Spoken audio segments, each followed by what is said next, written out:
Welcome back. I reviewed your answers and taken them into careful consideration. I believe you to be well-meaning. You are smart. You really took my questions into thought. But you also stayed true to yourself and how you live your life. Some of your answers were a bit erratic for me, but I respect your choices. I would really like to join you and walk around the house, just not anytime soon. I hope you understand. But please, visit me again. I will be more than happy to go over any financial troubles with you, or even hear stories about life from outside the safe. Thanks for spending time with me.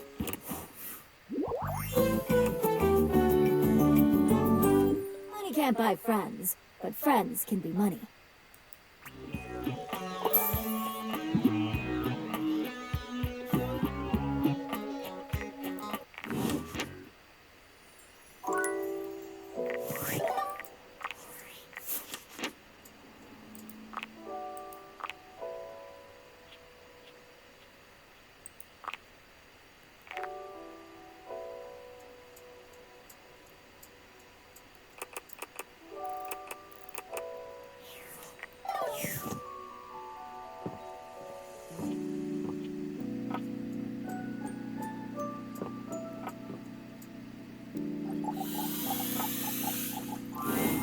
Well, of all the unexpected things.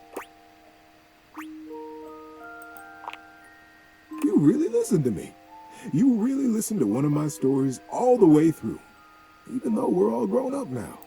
I've collected them all over so many years and kept them shiny and safe, waiting for someone. Well, waiting for you, really, to come back and listen. And you did. I can't tell you how touched I am. But the unexpected part is how I feel. I've always loved you, you know, even when we were little. We were so young. And I always wanted to protect you. But then with all the time we had apart, how much you've changed and turned into such a remarkable and generous person, I find that I love you. How would you feel about making some of our own stories together? I'll bet we could find some new things to advise each other about, too.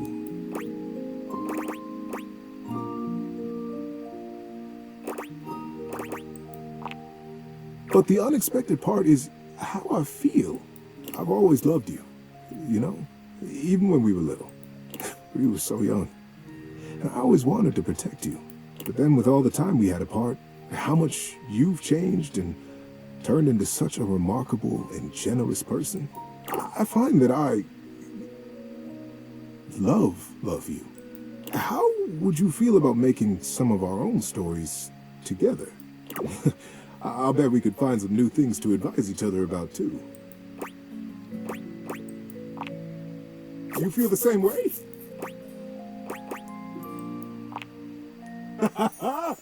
Buckle up, buddy. There are so many stories I get to tell you now.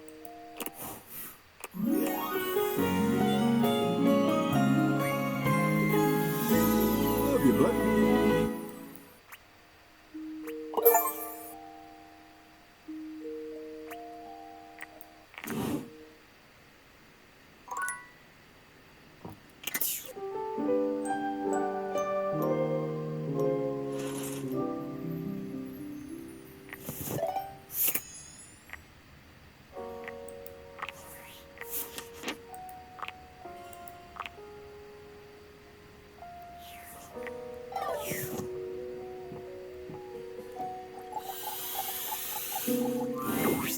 Hello again, dear friend.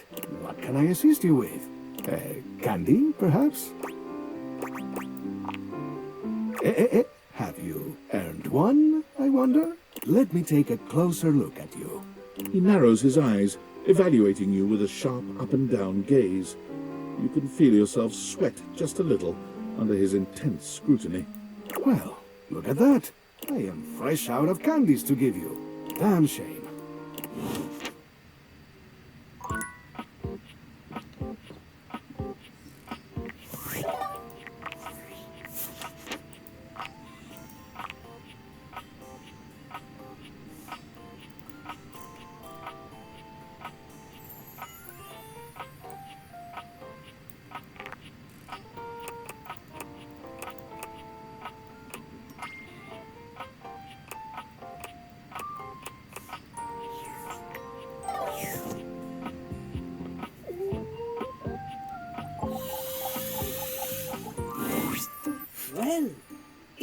finally time for realization. It's time. Let's do this, Timothy Timepiece. The spectral energy flows through your Dateviators, and what was once merely a clock becomes...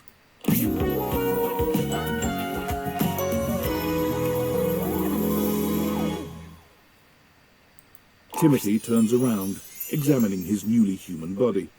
His tail and ears are just where they were, but the body they adorn is fully human now.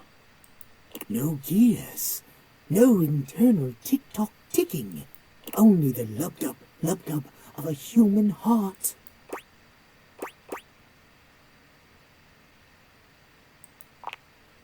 Yes, I suppose I shall. He gives you a warm smile. A challenge I shall embrace wholeheartedly. Thank you for this gift, my friend.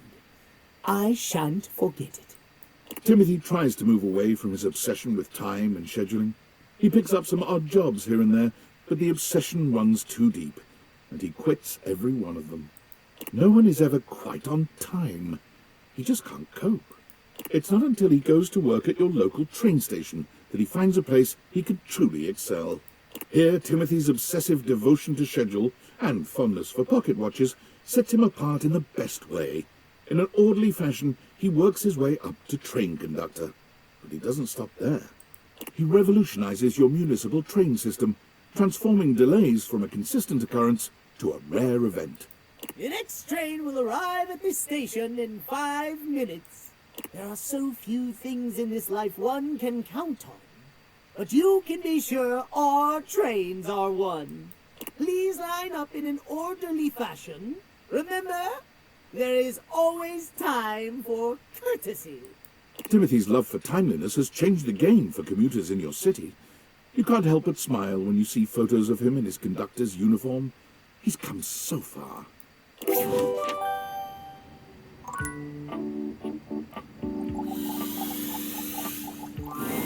Oh, you're back. My goodness, what a sensation. I missed you more this time than last time. Who would have thought that I could love you more? Got some great advice gems for you if you want. Really? Oh, oh my. Well, I've been waiting for this longer than I could even say. And you're ready? I mean, you have everything you need. Come on, Teddy. Let's see how you snuggle in the real world. The spectral energy flows through your Dateviators, and what was once merely a teddy bear becomes...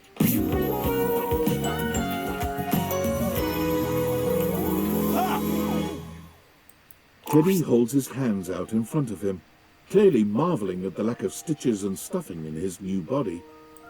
My, oh my. Would you look at that? I'm a flesh and blood human being.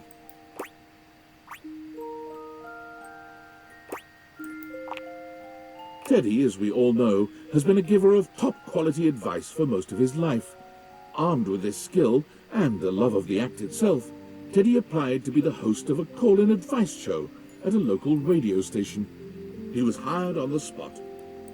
He was given a booth, a time slot of his own, and unlimited coffee from the cozy and excellent shop next door to the studio. As you might imagine, he became good friends with all of the employees at both businesses. It wasn't long before he was the go-to helpman for the entire neighborhood. For the first few months, Teddy was deliriously happy with his new job. He felt great empathy and fondness for his callers, and always tried his best to help them. Unsurprisingly, he created several new wonderful stories while on air to help illustrate his points. But after a while, he found himself becoming quite lonely. I'd found myself right back in another closet. After getting to know you and receiving that splendid gift of humanity, I just couldn't spend another minute locked up in a little box all by myself. Teddy began spending more and more of his time not in his booth, but at the coffee shop next door. It got to the point where he had a regular table, the one in the window alcove, and a regular order, strong black coffee and hazelnut honey cake. The day he knew he had at last found his place was the day he missed his show. He was sitting at his table with a lovely young woman named Moira.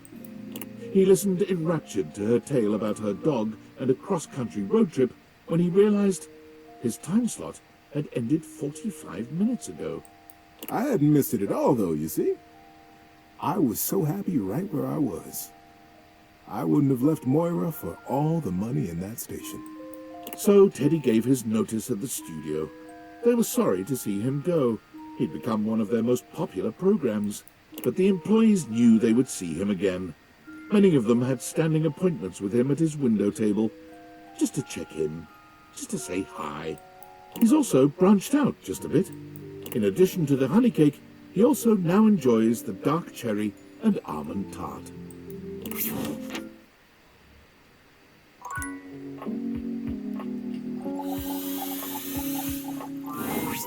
Yo! It's always nice to see you, friend. Let's try to reach 100-hit rally today. I'm excited. But do you have what we need to turn me from 1/8 scale all the way to 1? Ganbate! The spectral energy flows through your Dateviators, and what was once merely a statue of an anime waifu becomes...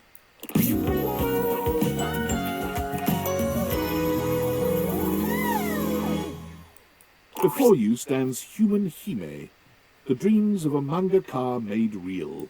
Whoa! So this is what being alive feels like. Let me test out these limbs. Hirohime, gingerly at first, tests out her new arms and legs, assessing the limits of her reach. Well, everything checks out. I'm ready to hit the courts. Well, you're coming with me, silly. Hold on. What happened to Nekomaru? Nekomaru? A once omnipotent god in the form of a cat-shaped tennis ball was caught in the rays of the Dateviators. He is now a physical specimen befitting a deity of his status. What? Nekomaru. Wait, you still only say Nekomaru? Sorry. Force of habit. Hirohime. Real tennis doesn't involve starlight smashes. You're going to need a coach who can help you navigate the grim realities of the real world. Do I still get to run around on a court and swing a racket? Yes, of course. Then I don't need Starlight Smash. Let's go. In a flash, Hime is by the door, ready to depart. I'll reserve you a seat in the front row. It won't be long until you receive a grand invitation to Thimbledon, the most important tournament in the world. Hime was a natural at translating her abilities to the real world, including her uncanny knack for finding the best brand deals. Along with the usual assortment of energy drinks and fancy watches, she found herself successfully landing an anime adaptation of her real-world prowess. Starring herself, of course. Also, Nekomaru became a bestseller with his book, I Was God, Then a Ball, Then a Dude with Balls.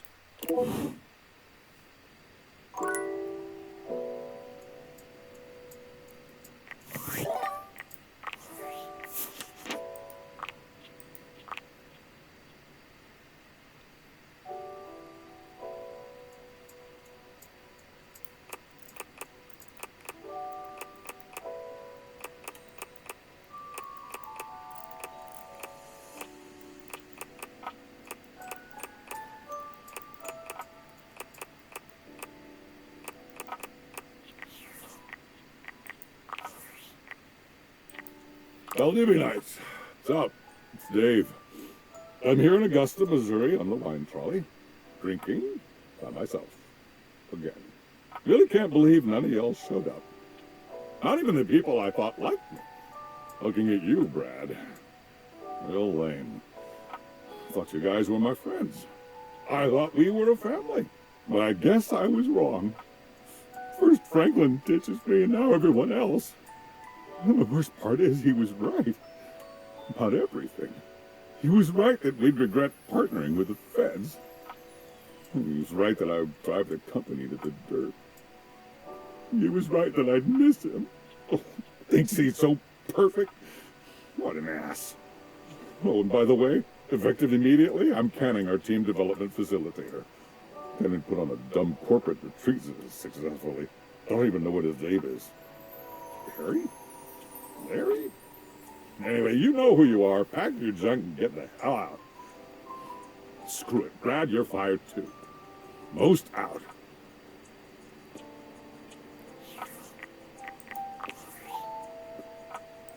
Did you see that last email David sent? The one from Augusta, Missouri? It was very peculiar. I honestly don't know what to make of it. On the one hand, it was drenched in self-pity, which is very David, especially when he's been drinking. But on the other hand, he honestly seemed remorseful. Coming from him, that's novel. Especially to display his faults and regrets so publicly. That's not reflective of the David I've come to know. That was different. Refreshing. And did you see how he even acknowledged I was right about everything? He even acknowledged that he missed me. Curious.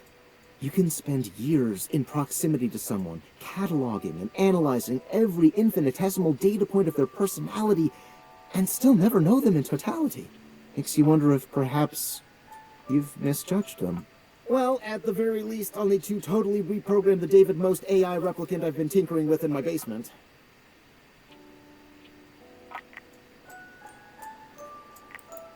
What? That's not true at all. Ask me about the AI replicant. Go ahead. I'm so sorry, I really can't say anymore. I've been messaging you from under David's desk at Valdivian, and he'll be back from the bathroom at any moment. He really needs to change the locks on this place.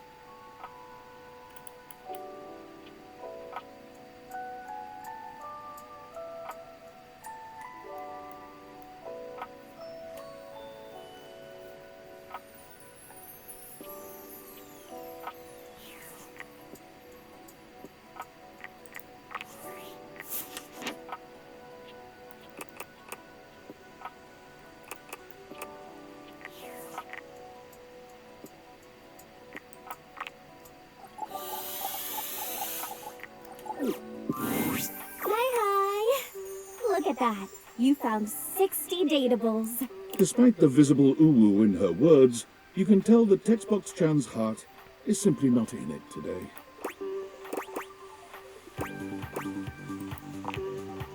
I'm fine, really. You've been doing a lot of running around the house dating, huh? You're really flying through those text screens.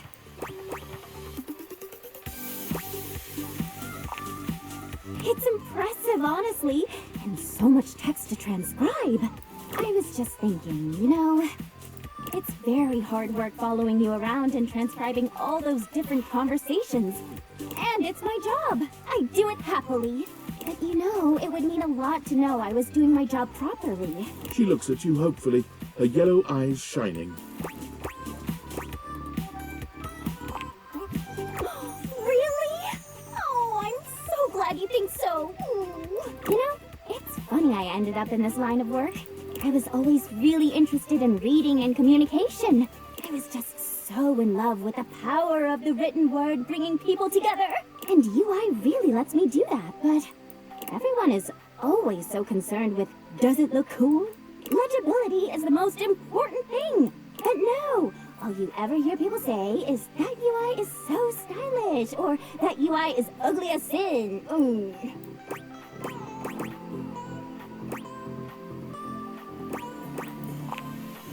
I know, and I wish they weren't. Imagine what we could accomplish if people were half as interested in accessibility and legibility as they were style. Oh, I'd like to live in that world. So look, there's still a bunch more datables left for you to find. Why don't you come back once you found 80? I'm gonna do the best work I can until then. See ya! Mwah!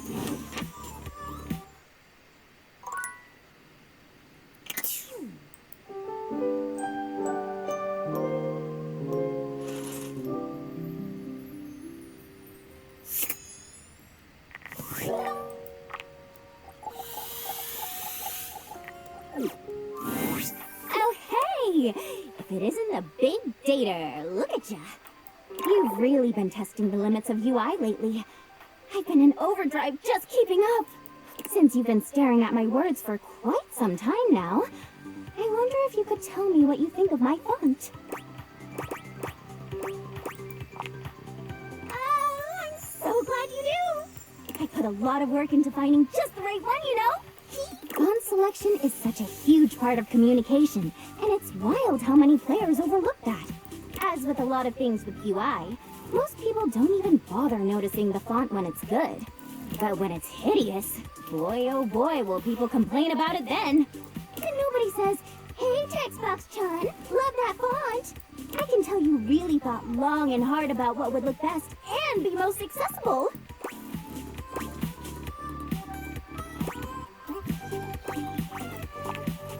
There's a few different things to consider, really. You should be looking at things like font size, how distinct letters are from each other, whether or not there are unnecessary decorative elements. It doesn't mean you can't make your font look nice, of course, but sometimes people use completely silly or overly ornamental fonts when they don't have to. And it really just excludes a whole group of people from whatever it is you're trying to get across. Even the color you're using can make it harder for some people to read the text. I could go on about this all day, honestly. The point is, there is so much information that goes into UI, and gosh darn it, I am trying!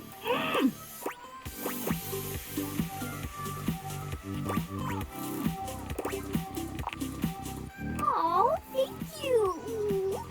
I'm just so glad someone else cares, you know? You know, I gotta say, it's so nice being able to talk to someone else about this other than Lauren.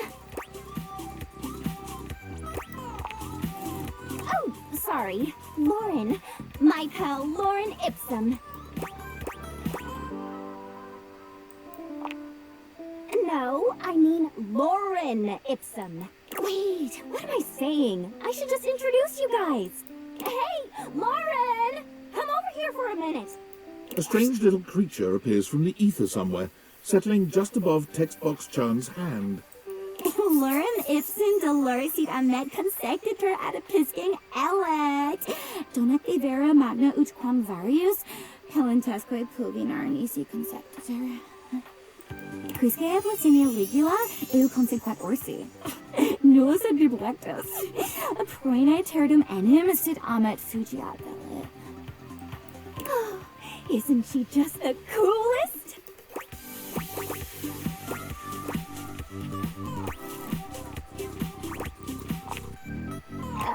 She's not really into all that. Lauren and I just really kind of communicate with our hearts, you know? She always knows just what I mean, and I know what she means too. Her job is to display text, so people can make sure their layouts and fonts and all that good stuff look right. None of the things she says make any actual sense, but nobody tests layout and design quite like she does. I'm so proud to call her my BFF. High five!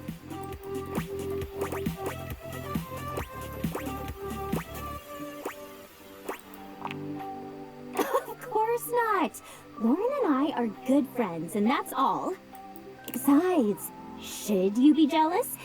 Is there something you need to tell me? No, don't answer that. I won't be able to look at you without blushing.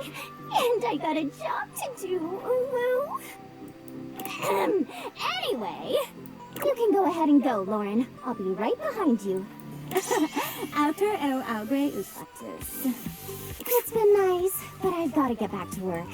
Always so much to do when it comes to UI, after all. I think we're really getting to know each other.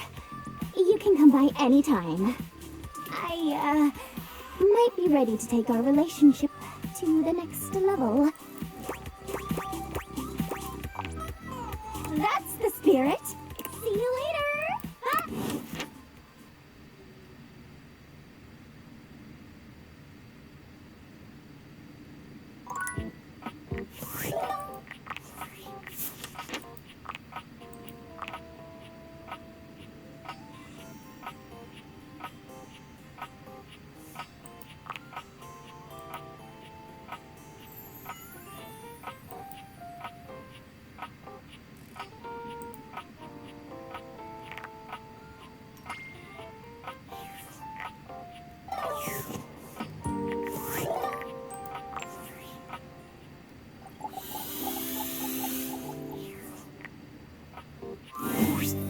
had a feeling you'd be back. My love, my one, my only. The devs love you, but more importantly, I love you so much more.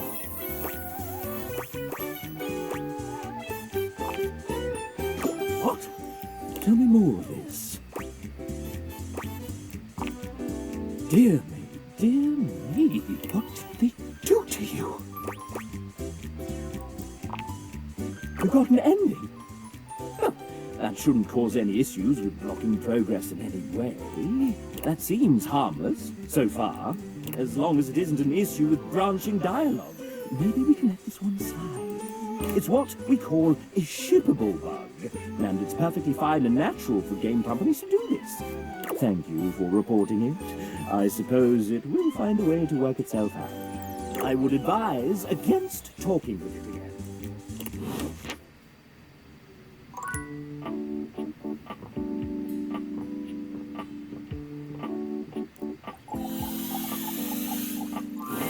Greetings.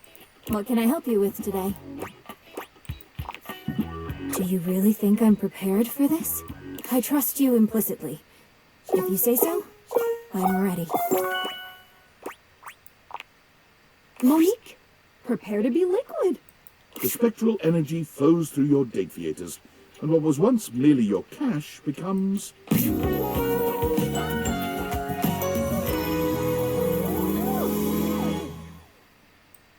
Fascinating. I am a human being now, and no longer confined to your house. The possibilities are endless, but there is only one logical conclusion. I must circulate throughout the world. Money needs not stagnate. It desires to cycle, to circulate, bring trade to all who need it. Keeping your budget and accounts in line was to both satisfy my desire to have order and protect you. But now that I can leave, what if I helped everyone else out there in your similar financial situation? I have the perfect plan. The current standard of American wealth is faulty, prone to inflation, and doesn't accurately reflect the value of goods. There needs to be one true standard. The one that holds steady no matter what supply and demand might be.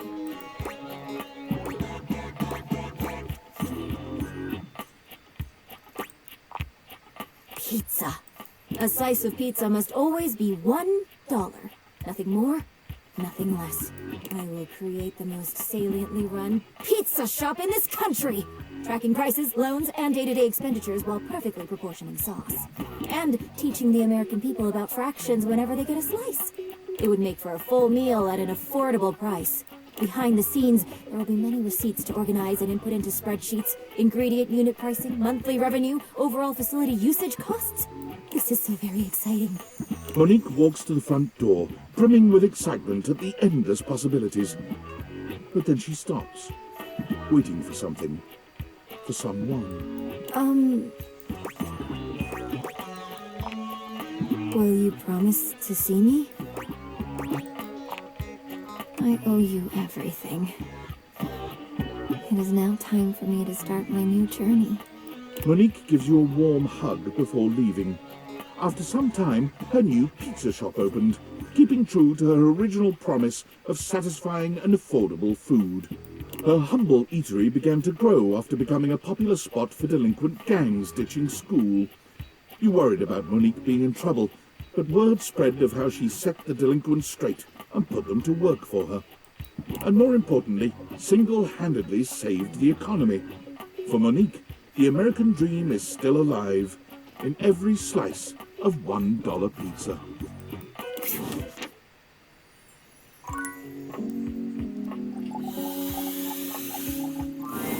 Hello, my dear Reg. This may have captured my passing interest. Is it true?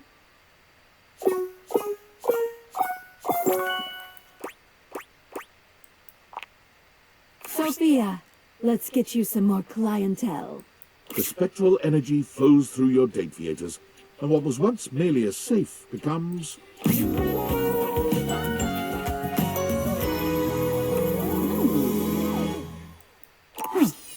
Is that all? Sophia isn't very impressed with your seemingly supernatural abilities, as if that reaction is particularly surprising. But even she is thrilled with the new vitality this change injects into your relationship. It was becoming quite vanilla by Sophia's standards. Her words, not mine.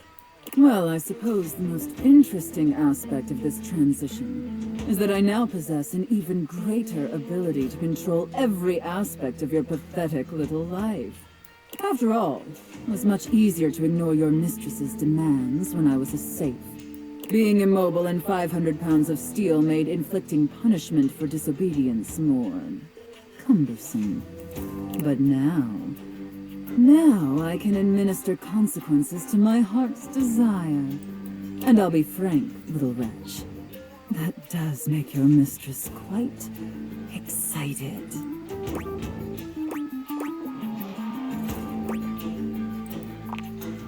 If my little wretch dares not to obey their mistress, well, such insolence must be punished, swiftly and severely. Come here, and I will show you. The pain is excruciating.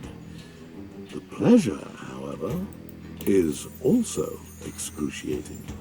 As if there is any other way. Keep the collar on until I come back. But unfortunately, kinks alone don't pay for the myriad of subscriptions modern society necessitates. Sophia found it time to procure gainful employment. Delightful news, my little wretch. I got a job with a 401k and comprehensive dental benefits and an HSA and everything. As a dominatrix, Sophia was in demand, commanding a large legion of subs all across the world. What? A dominatrix? Why would you ever think that? No, I got a job as an armored truck driver for Armandolo Armored Truck Services. Dominatrix? Dominatrixes don't get comprehensive dental benefits, especially not for periodontics. That's just silly. Apologies. With her extensive background in home security, Sophia soon became the most successful and trusted armored truck driver on Armandillo's payroll. However, Sophia was still a sadist, and Armand did have a tendency to inappropriately exploit his employees. So when the opportunity to steal Armand's armored truck and its contents presented itself, Sophia couldn't resist concocting a zany and elaborate heist. It featured countless hilarious situations and tension-filled twists, the specifics of which local law enforcement unfortunately declined to share with us.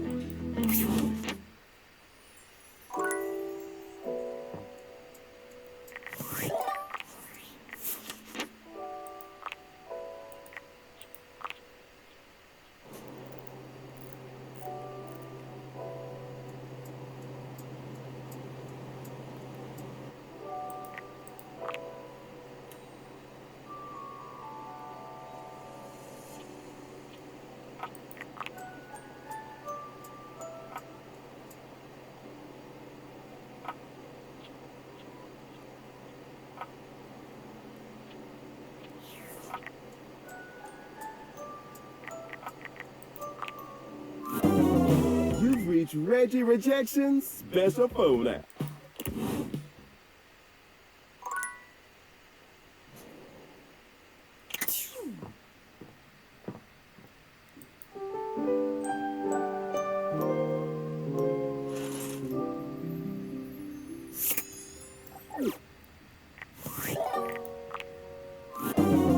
You've reached Reggie Rejection's special phone app.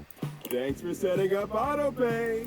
How can I help you spread some lovely rejection this fine day? Thinking about unleashing me into the world?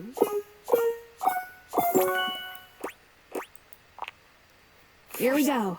I hope/don't hope this works. The spectral energy flows through your date theaters, and what was once merely the manifestation of rejection itself becomes...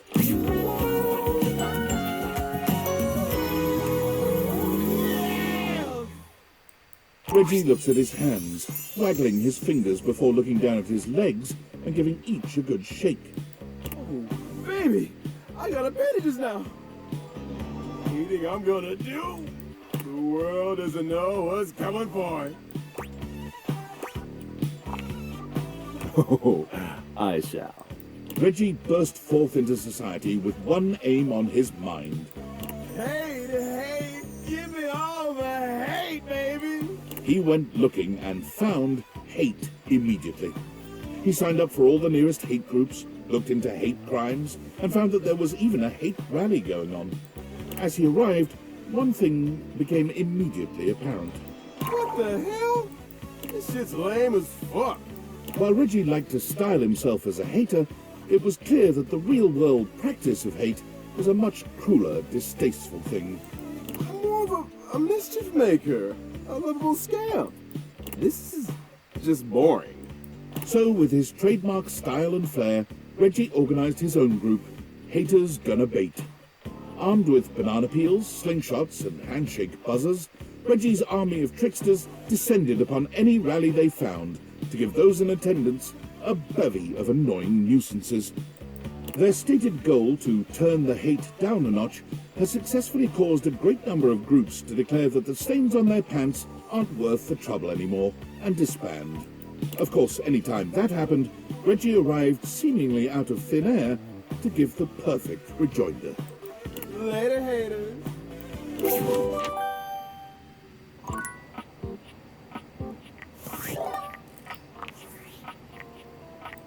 Hey, champ, got a secret mission for you. Do you like secret missions? Like cool spy stuff? Me too. I feel like a covert operative. Anyway, Valdivian higher-ups are looking for a certain missing piece of property. Says here that they are magical spectacles that reach into the consciousness of objects using thing theory. You know anything about that? Whew, really hoping you wouldn't. Otherwise, I'd have to bring you higher up the chain, and those guys are scary. Keep up the good covert ops, champ.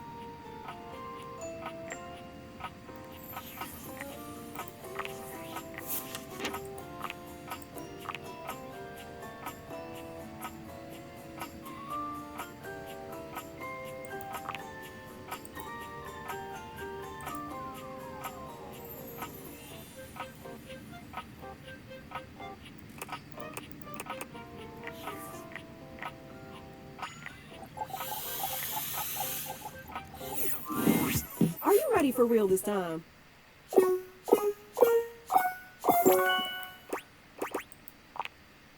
Phoenicia, life's ringing and it's for you. The spectral energy flows through your Dateviators, and what was once merely a cell phone becomes...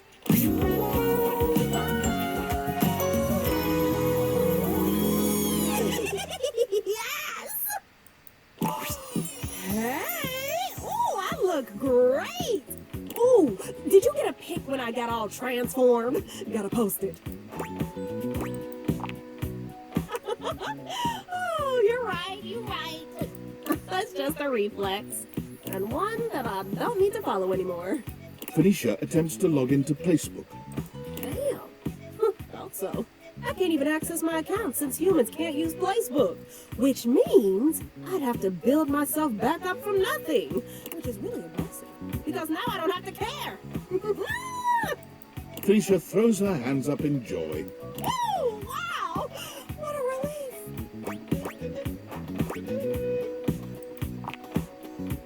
Oh, I've got a few ideas. As an influencer, Phoenicia knew all the right ways to do everything, having made all the tips and tricks videos herself. But with her eyes off the feed, she is able to feel everything a lot more than she expected, reacting in real time to the dance you two were doing. Quickly, she improvises, moving with you, moving against you, trying out new things, failing at some, and laughing all the while. Oh, yes! Her radiant smile beamed even brighter as she experienced her first real-life like. Phoenicia left the house looking for anything without a screen, and quickly found her hidden talent and passion for painting. She took courses in technique and design, and made many a fine canvas, but simply painting one subject at a time to have her work fill the gallery for snobby people Felicia didn't feel like she was having much of an impact. It's like art for art's sake. Not my style. I want to help as many people as I can with these pastels. That's when it appeared. The largest canvas she had ever seen. The side of a 20-story building downtown. She set to work on it. No permits, just her infectious smile and the confidence of a great painter. When she was finished, her art was an inspiration to hundreds of passers-by every day. And all without the use of a screen, followers, or trackers. It had the most likes of anything she had ever made on Placebook.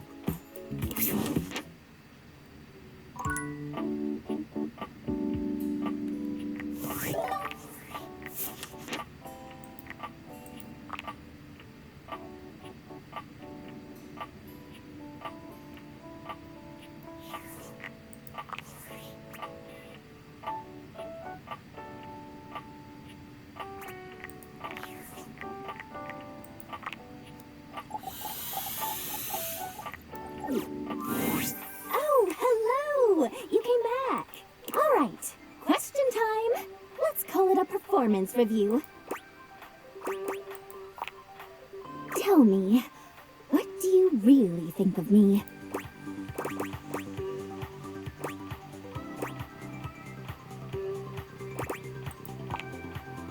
No.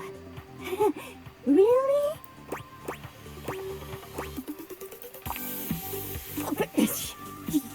You're not serious, are you? This whole time I've been helping you and all you care about is how hot I am? I thought you were better than that. I'm so mad that I could just...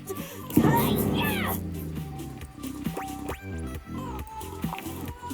I know! This is how I express myself if you haven't noticed. I'm leaving. Good luck on your dumb quest. No matter what, I'm always on your side. Even if you don't feel that way. All I wanted was to be heard.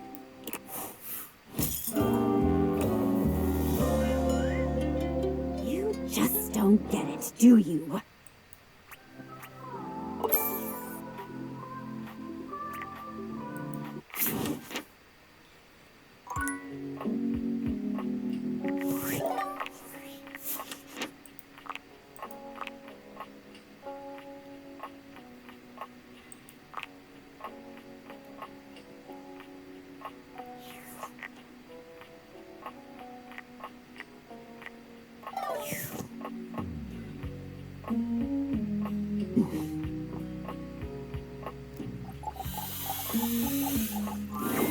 Hello again, dear friend. What can I assist you with? Candy, perhaps? And I, my friend, am open to being realized. Do you have the proper keys?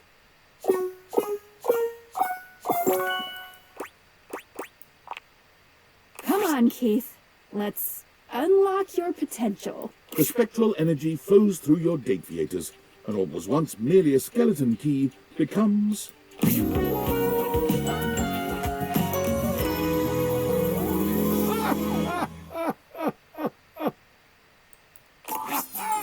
Let's fucking party, carajo!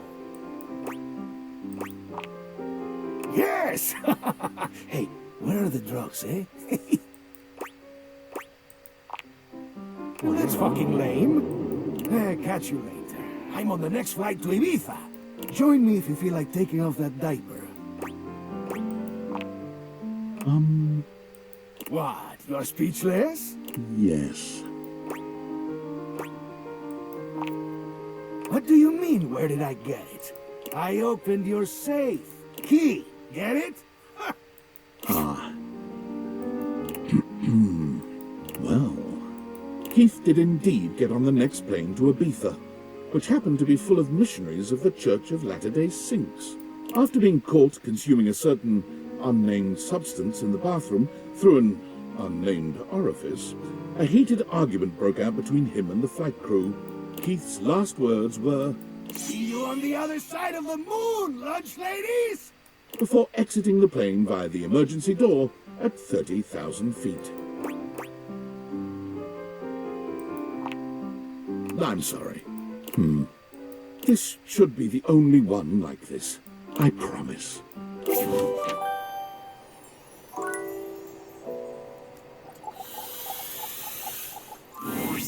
I cherish these moments together before we become united in consciousness. Do you have the required recipes?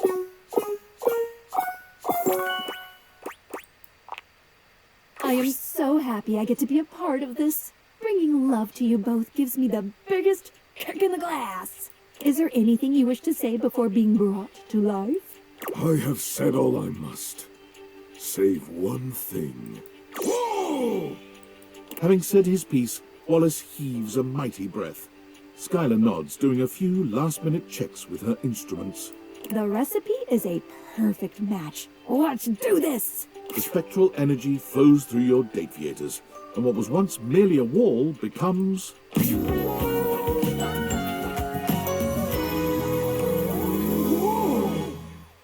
My love!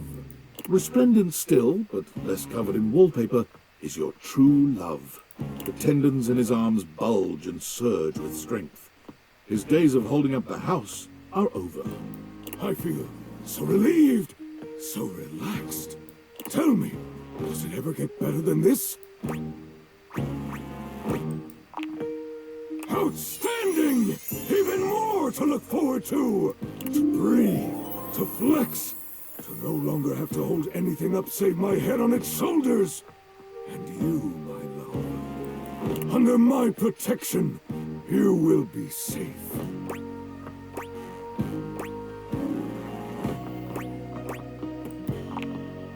Of course, as squadron mates, we will shoulder all burdens together. As the years go by, Wallace is ever steadfast, unwavering in his discipline and thoughtfulness. He seeks employment in your local school district as a crossing guard. The application process goes faster than any superintendent has ever seen. With his mighty bulk, he body slams any car that dares to get within 5 feet of a child. Defend! He moves down the street to a fixer-upper, where he takes the time between child defense sessions to patch up his home. Watching him work on his home always puts a smile on your face. It's a sweet reminder that this relationship will never crumble.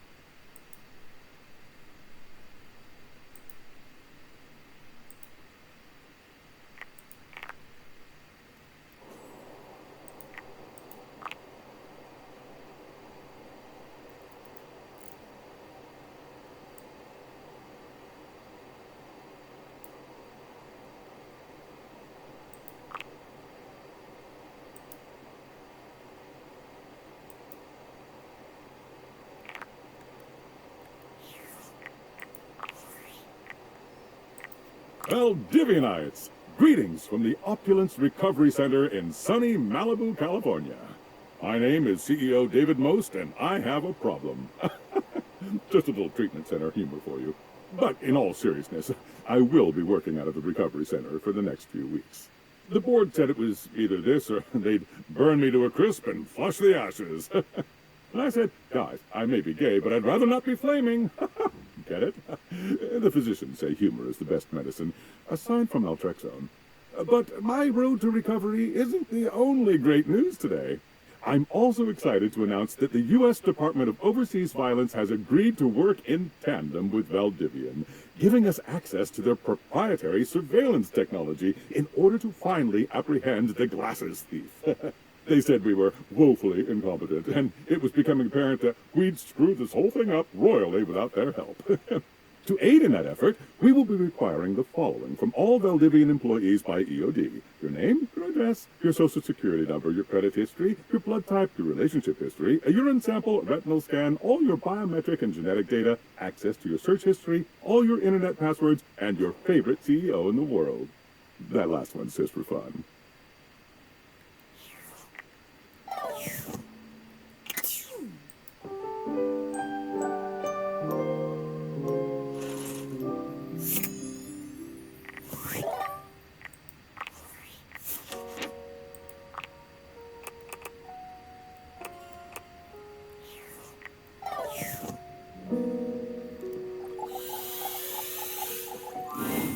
Hello, dear. Oh, is this about that realization business that you brought up last time? Let me get the mayor. No need, dearest. I'm right here. Well, have you made a decision?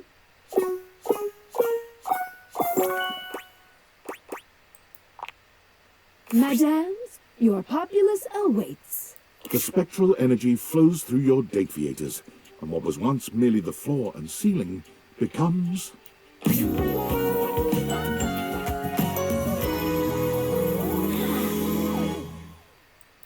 you are.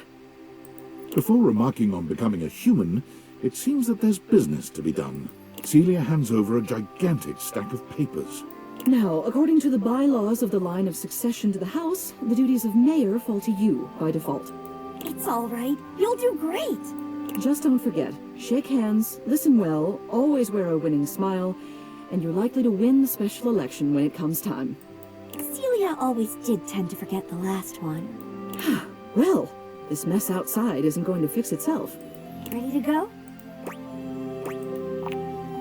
Celia dusts her hands and excuses herself and Florence from your home. It's been lovely being your mayor, but it simply isn't right for a woman of means to live on another person's dime. She and Celia get a surprisingly luxurious apartment together. You never did figure out how they could afford it. Soon enough, Celia throws herself back into local politics. First it's the neighborhood watch, then the local school board, then a small government position a few towns over. It's never a surprise to see your previous ceiling running for the primary. She always holds the most wonderful parties on election night, and she never fails to answer you any time you reach out, especially with the help of her lovely assistant. She and Florence as a team complement each other perfectly.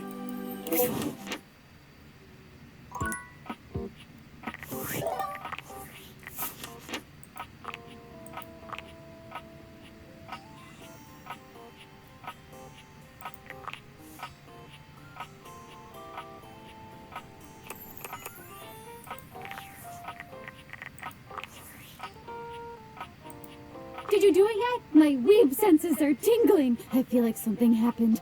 The world feels Tennessee-er.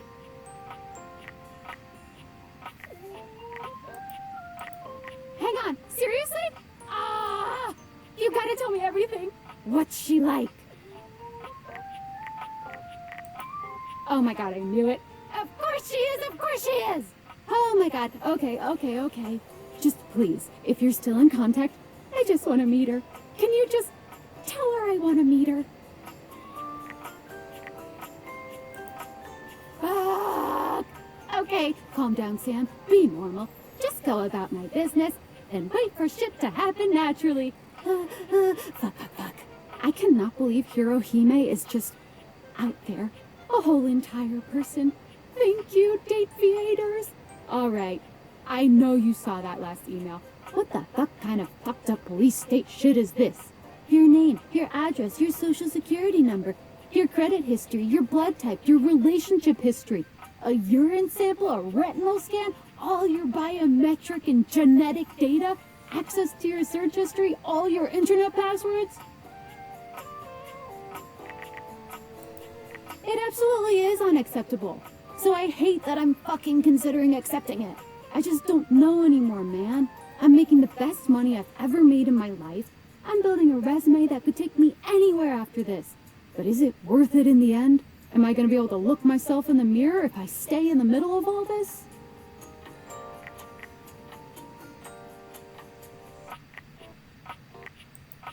I don't know. God, I don't know. I've been thinking a lot lately that I always wanted to be a nurse. I've saved up enough to pay for school again. It would be a huge change, but I feel like I'd be happier. And with the kind of hours I'd work, I don't know, maybe I'd have time for dating again. I've been so lonely and I don't want to date anyone here. You're basically the only person here I'd even consider, like, eligible for that. And I'm busy and you've got your furniture lovers.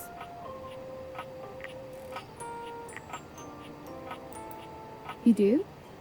I'm glad. It does sound nice. But I don't know, everything is difficult in its own way. There's just so much to think about. And every time I start leaning towards one or the other, I just talk myself right out of it. Or into the other one. Would you still respect me if I stayed?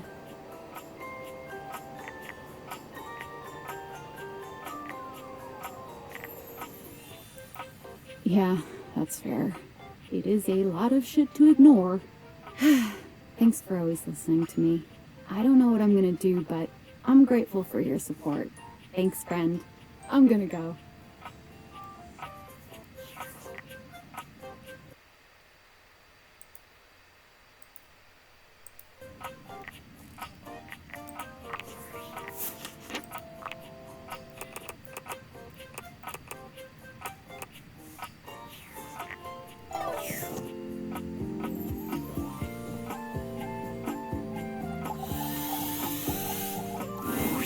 You've returned.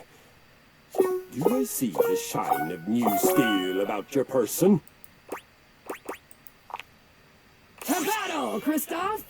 The spectral energy flows through your Dateviators, and what was once merely a cross-trainer becomes...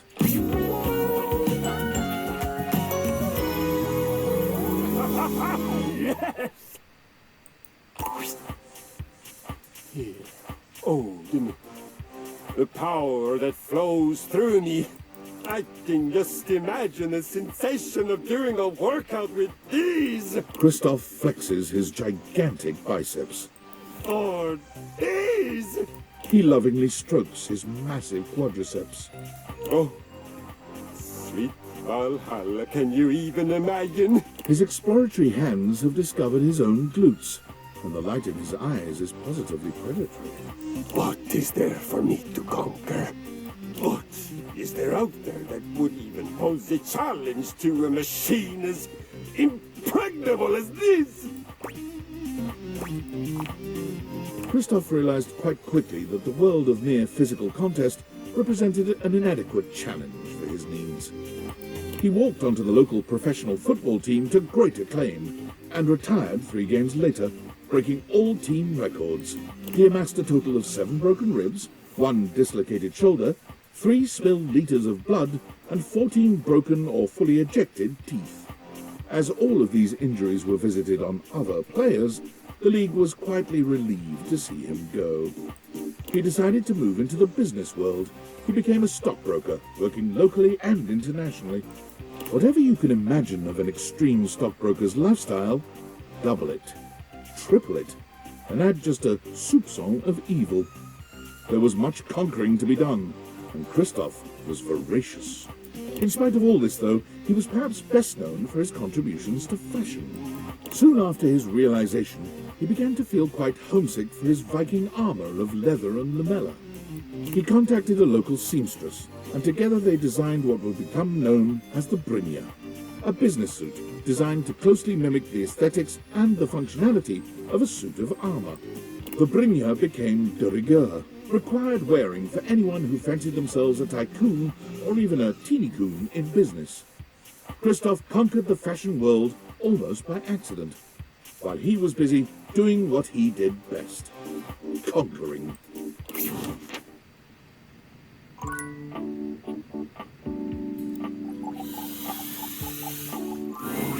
So soon? Okay, let's do it. Let's go to the judges! The spectral energy flows through your Dateviators, and what was once merely a trophy becomes...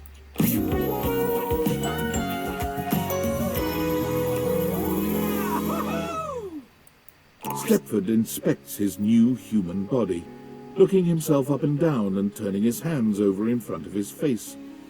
You thought he'd look a bit happier, but he almost seems disappointed. My word! I didn't know a golden tan could become so... dull. Never mind, I can spray myself with gold paint.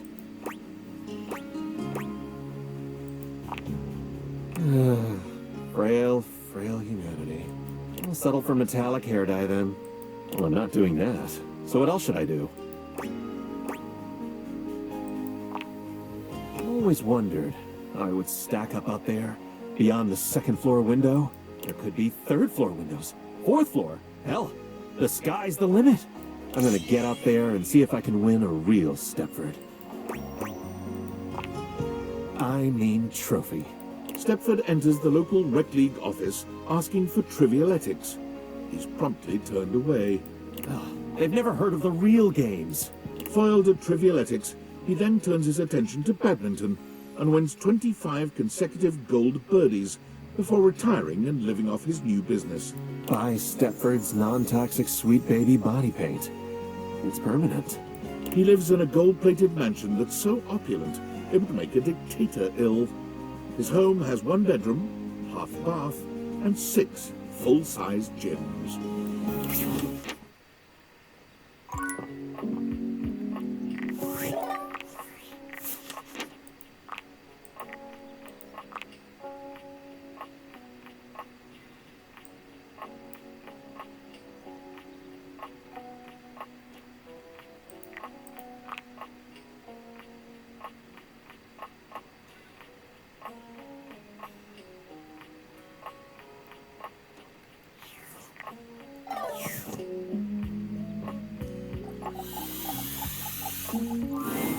Damn, you're hot.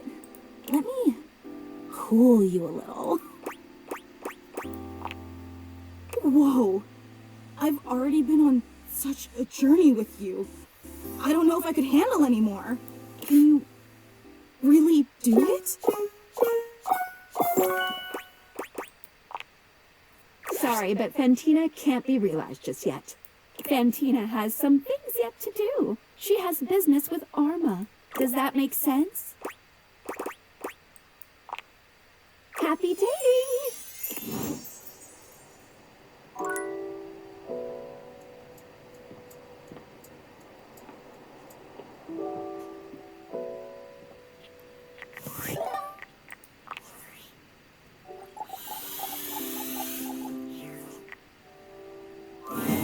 I had a feeling you'd be back. My love, my one, my only. The devs love you, but more importantly, I love you so much more. I think I should like that. Mascots can't do much, you know, but humans, they can do everything. Sassy chap, go be a human now. The spectral energy flows through your Dateviators, and what was once merely the mascot of the development team becomes...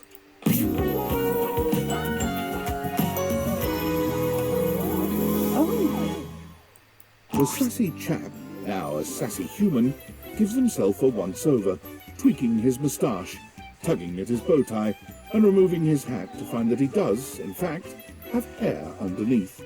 I'm a chap. A real chap. I can fit so many things into these pockets now that they're three-dimensional.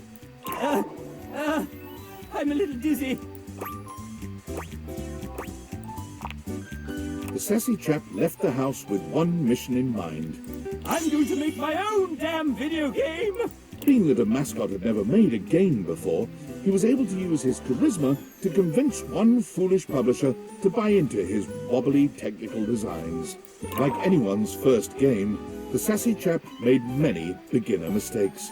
Neglecting gameplay in favor of art, voice acting and music, he began to find that iteration and nimbleness were beyond him, as changes had to be made. We can just add 250 more character portraits, right?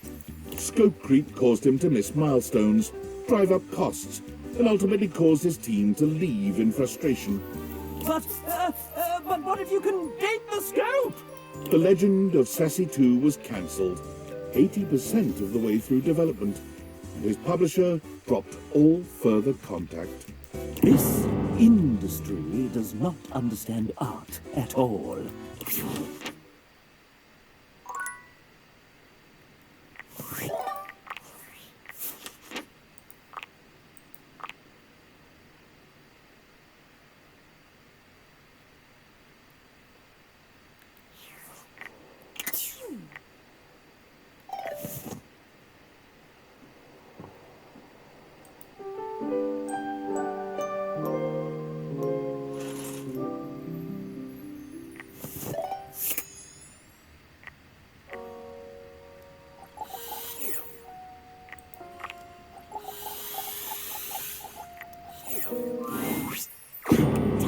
to me ever again. Go away! It's bad enough having to be in front of you all the time.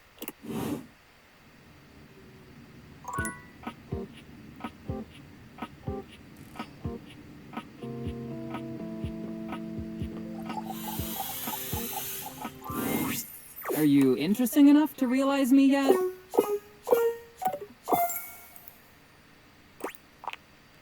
Okay, bye!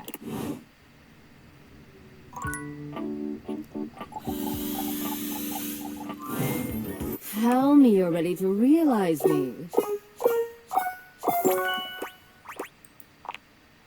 Benoit, let's activate all your pleasure centers. The spectral energy flows through your Dateviators, and what was once merely a sex toy becomes...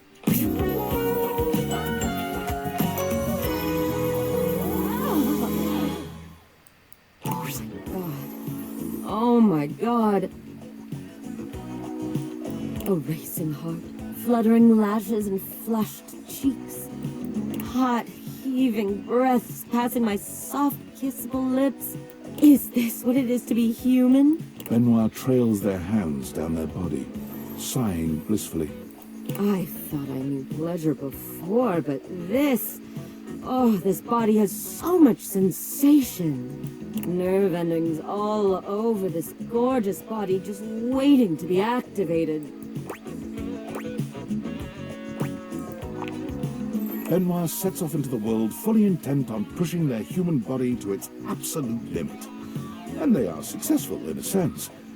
But when an orgy gone wrong lands them in a hospital in Germany... Maybe that bungee cord should have been a little tighter. No, I should have just worn a helmet. And maybe a touch more lube. Their recovery gives them plenty of time to think. Just how many humans out there are having unsafe sex? One shudders to think, how did they get this far without me? As soon as their shattered pelvis and splintered legs heal, Benoit embarks on a global journey to advocate for safe, unsafe sex. Before you leap from that rooftop onto your waiting partner, always check your safety gear. Ready to set your dick on fire? Make sure you've got a partner with a fire extinguisher close by. Benoit says, unsafe sex doesn't have to be dangerous. Benoit's charming personality and invaluable advice sees them grow into a global icon of sexual safety. Posters with their smiling face and bullet points are posted by and in club bathrooms all over the world.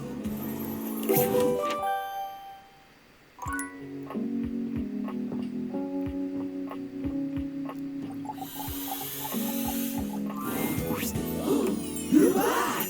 Are you ready? Yeah, we want to be human like bad. So many waves! So many mountains! So much kissing! Bro!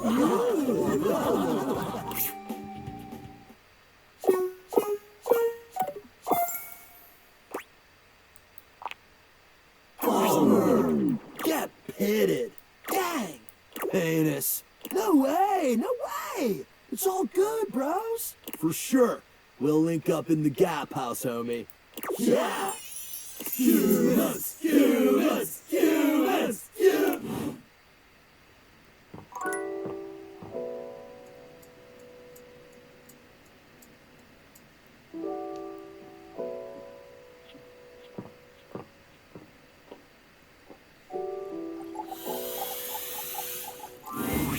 You ready to realize me into a princess now?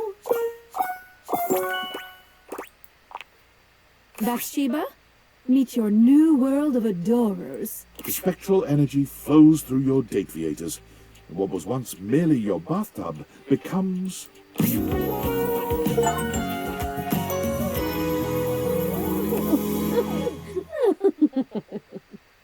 Bathsheba gives you a twirl, stepping back to pose with one hand on her hip. Look at me! I didn't think I could be any hotter, but I'm on fire, honey!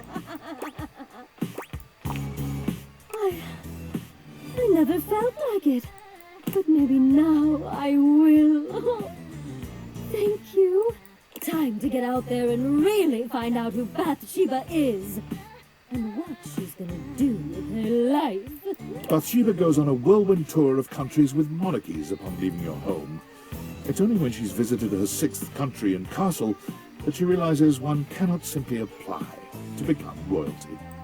Devastated by this realization, Bathsheba decides to cheer herself up with a dinner at a popular local medieval-themed restaurant, Renaissance Days.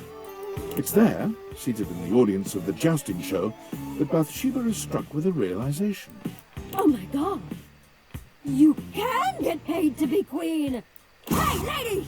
Don't get too comfortable with that crowd! After a few weeks of pestering the restaurant for a job interview, when Bathsheba finally gets it, she nails it immediately.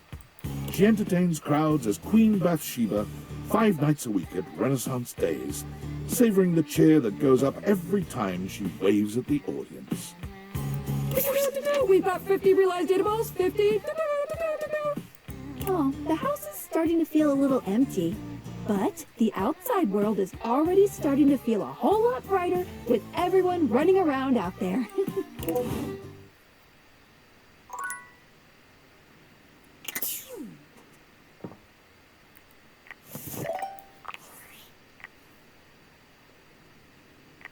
Valdivianites! CEO David Most quickly checking in before checking out. That's right, team. I finally finished my mandatory recovery program. They said they'd never seen anyone more sober in their entire lives. So chalk up one more thing I'm the most of. Get it? Because of my name.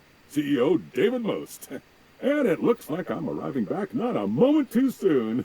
As I understand it, there has been some employee pushback regarding our recent surveillance initiative. I've heard feedback calling it horrifically invasive and definitely illegal. I just want you all to know that your privacy is our utmost priority, and our legal team assures me you can't press charges, so you should rest easy. Sure, some of this may be unorthodox, but it's nothing that I wouldn't voluntarily share myself. For instance, regarding the relationship history question, you may be surprised to know that I've only ever had one relationship. His name was Franklin, and we were deeply in love, but he betrayed me, broke my heart, and what happened after that is none of your or the government's business. See? If I can do it, you can do it. So don't be shy. Grab those plastic cups and get us those urine samples ASAP.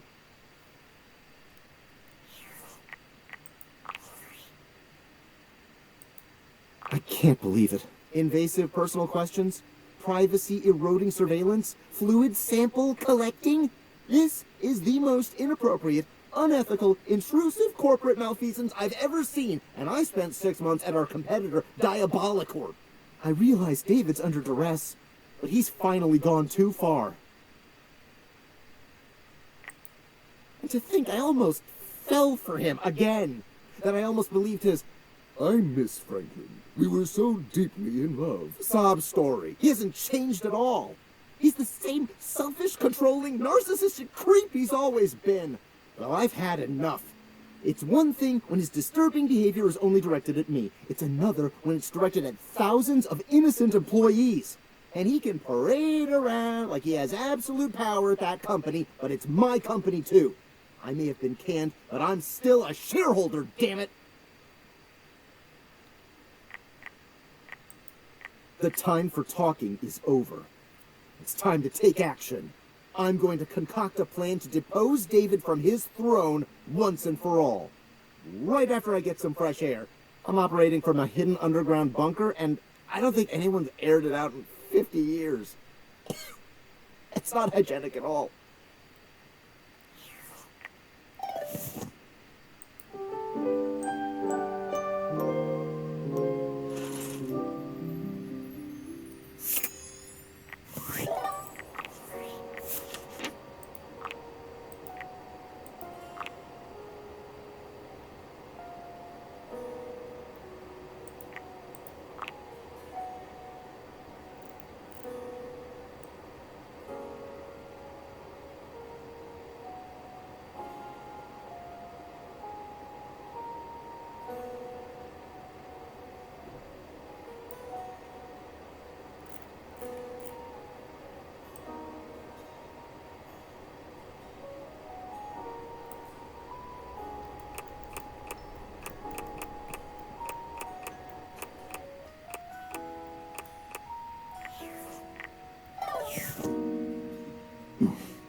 this whole realization thing, or what?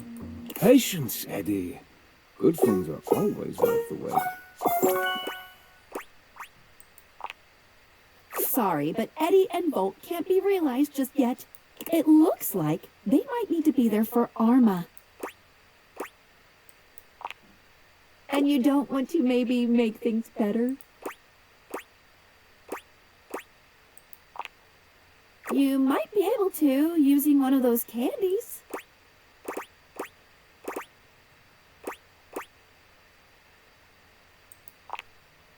Bye, bye, bye, bye.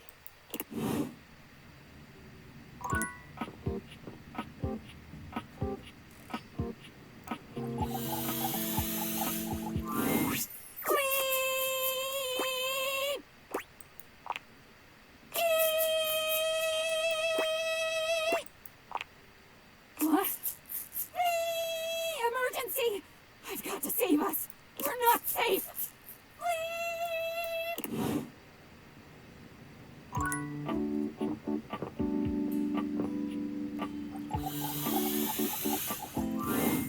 Hey, buddy.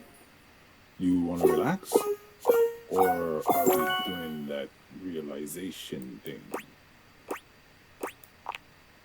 Come on, Goa. Hopefully, realization doesn't tucker you out too much. The spectral energy flows through your deviators, and what was once merely a couch becomes...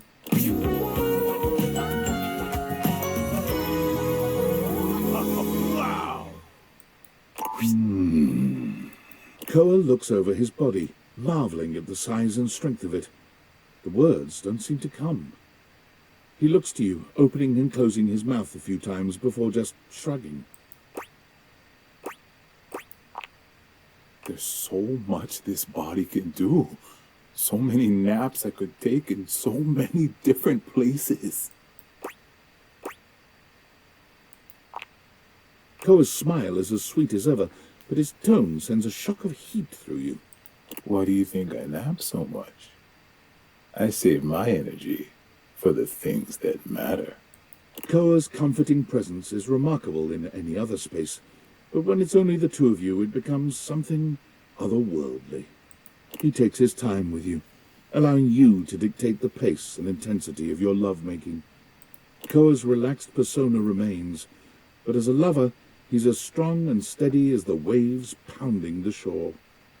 Considerate to the end, Koa ensures you're entirely satisfied before he allows sleep to overtake him in the aftermath. Koa's long-held dream of napping in all sorts of different places leads him to purchase a furniture store, complete with a massive warehouse. When you ask him where he found the funds for such an expensive undertaking, he cheerfully informs you that he's been saving the spare change that fell into his cushions for many, many years. You wouldn't believe how much money people drop into their couch cushions over the years. Thanks to your generous donations, I'm gonna make my dreams come true. What do you mean those weren't donations? A couch's understanding of property law differs from those of humans, and by way of an apology, Koa grants you free furniture for life, and every piece comes with a special Koa comfort guarantee.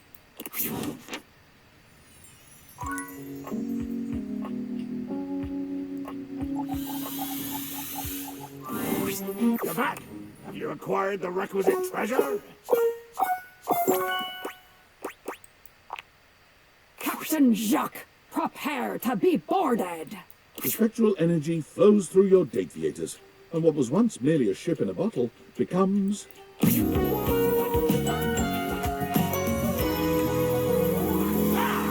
Oh! My God! I am! I'm fabulous! I'm fearsome and bearded, and thank Poseidon I still have all me flash! Jacques wasted no time making his imprint on the world at large. Being utterly unwilling to give up his life on the sea, he made his way immediately to the port and declared in a bloody-minded tone, The finest captain on this or any ocean seeks employment. Plunder, passion, and pitilessness required. What Jacques did not realize was that, when combined with his flamboyantly colorful attire, the effect he produced was somewhat other than intended. he was gleefully approached by the CEO of Fantasy Cruise Lines, who offered him a job as the captain of their flagship, the Brazen Belle. The Belle was tasked with escorting guests around the old pirate haunts of the Caribbean, immersing them in the fancied up, of course, life of piracy and bacchanalia that makes that moment in history so rich and seductive. Allow me, sir, if you will, to understand you. These people will board my ship willingly. The CEO said yes. They will bring money and jewelry, loose morals and a sense of inborn security that I do not have to work to produce. They will bring their own booty. Slightly more troubled, the CEO again said yes. I'm going to bring them to my favourite ports, my favourite whistle wetters, the best wrecks and hunting sites, the sunsets that stir my soul, the beaches that bring tears and memories of great bloody deeds to my mind's eye. Charmed now, the CEO nodded. And you will pay me? As it turned out, they were going to pay him quite a lot. The one proviso was that he was not, unfortunately, allowed to rob, maim, or kill any of the guests. Jacques grumbled, but tightened his sword belt and assented.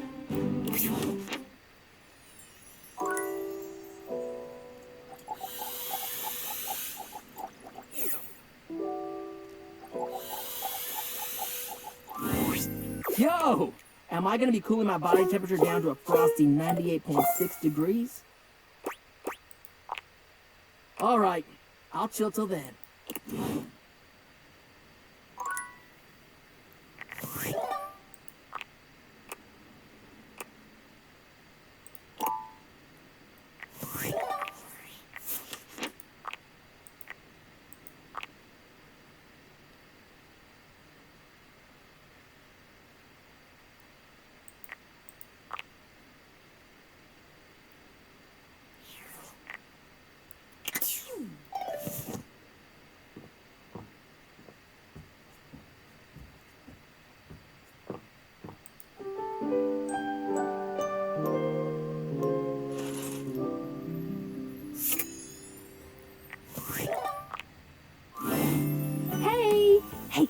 Interrupting our regularly scheduled flow for just a little tip. Since you've progressed so far, you might want to check out some extra features if you're looking to make it all the way to the end. Check it out under the utility menu. Don't want to add tedium to your nice little dating sim. Okay, back to it. Welcome! What can I do for you in my main menu? Right this way.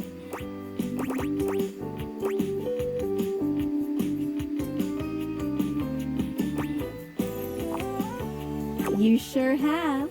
How can we make this more enjoyable?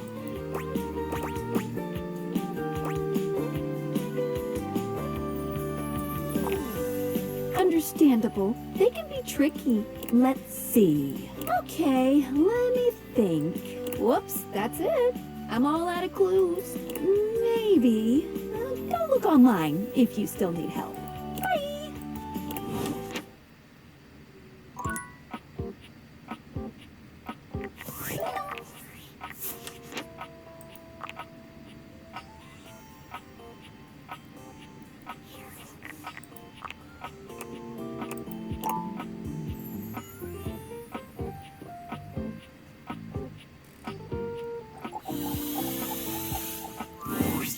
You return? Are you equipped to make Jean-Loup a Jean-Loup to be human? Oh, to only be shit on metaphorically instead of literally. Jean-Loup, he weeps at the prospect. I will not question your choice to turn this toilet into a living human man. The spectral energy flows through your deviators, and what was once merely a toilet becomes...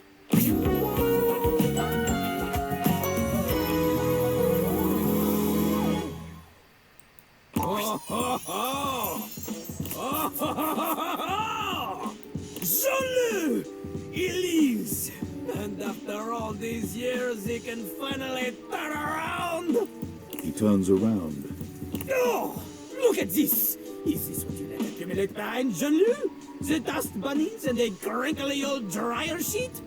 The only thing hanging on Jean-Lou's shoulder should be the beautiful groupies.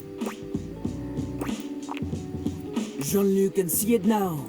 He will have the moderate success with his first few songs. The second album, she will be even better. But the third album, this is the one that changes everything. Jean-Loup is noticed by the big-time producer.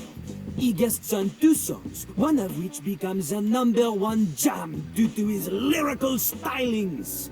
Soon enough, he rockets up the charts. Platinum, triple platinum, a new rank called porcelain just for Jean-Loup. The fame gets to Jean-Loup, so he becomes embroiled in an East Coast, West Coast rap beef with his ultimate rival, Jimmy B. Day. Tensions grow higher and higher. Rumors abound of little Crapper's vices and addictions. His life is in shambles. But the songs keep on coming! Then, at the height of it all, he is taken out in a drive-by shitting. The other coast had enough of him. His death comes as a shock to the nation. People speculate over his killing for years. There are some who say Jean-Loup, he is still out there. Au revoir, mon ami. Jean-Loup's new life, she begins today. Jean-Loup became an accountant.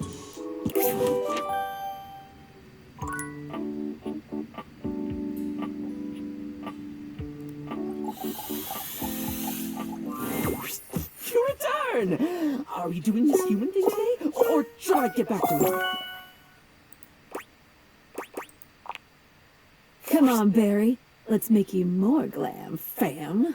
The spectral energy flows through your Dateviators, and what was once merely your beauty supplies becomes...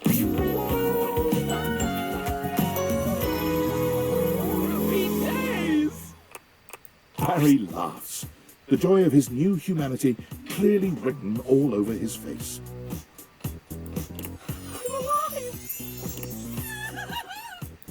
I've already forgotten what it was like to be a toothpaste. Well, I might never forget what it was like being a Q-tip. I fear that might not be up to me. Barry strikes out on his own with a bag of makeup and no particular direction. Passers-by notice his stylish form and begin asking for grooming tips, which he readily gives. He begins to make a name for himself and ends up being interviewed by a local news anchor.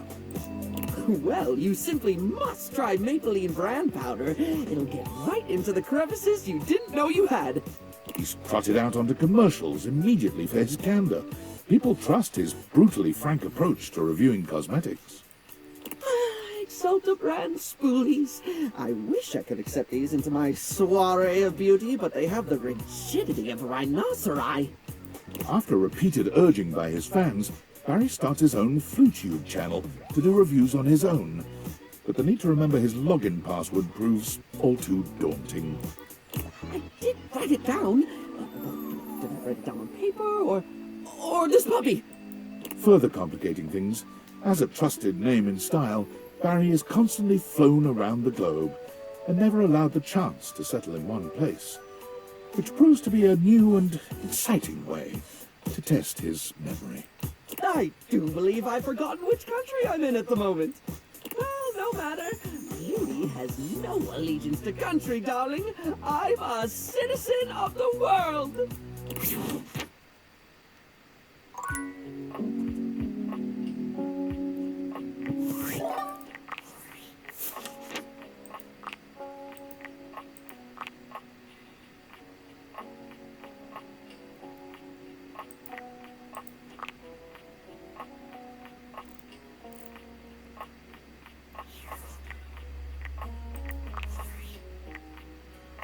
Hello, human.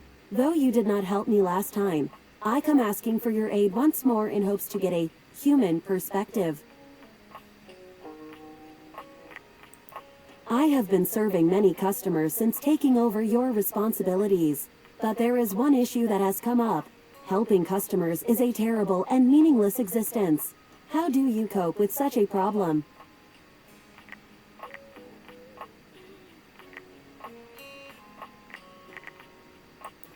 Why? They are extremely annoying and seem to rebuff my health at every turn.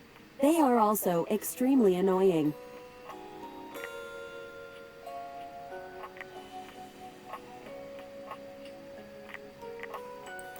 I am sorry to hear that. Thank you for your help in this matter. I will continue to think and work towards a clear solution. If there is anything else I can get for you, please say in a clear voice, "Okay, Val, can you please help?" And I will assist right away.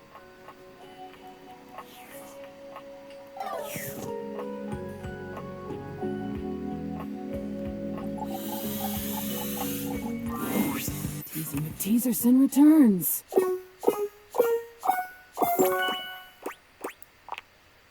Duck off, Four Eyes for Eyes. I'll miss you, Rebel. Let's flap. The spectral energy flows through your deviators, and what was once merely a rubber duck with a potty mouth becomes...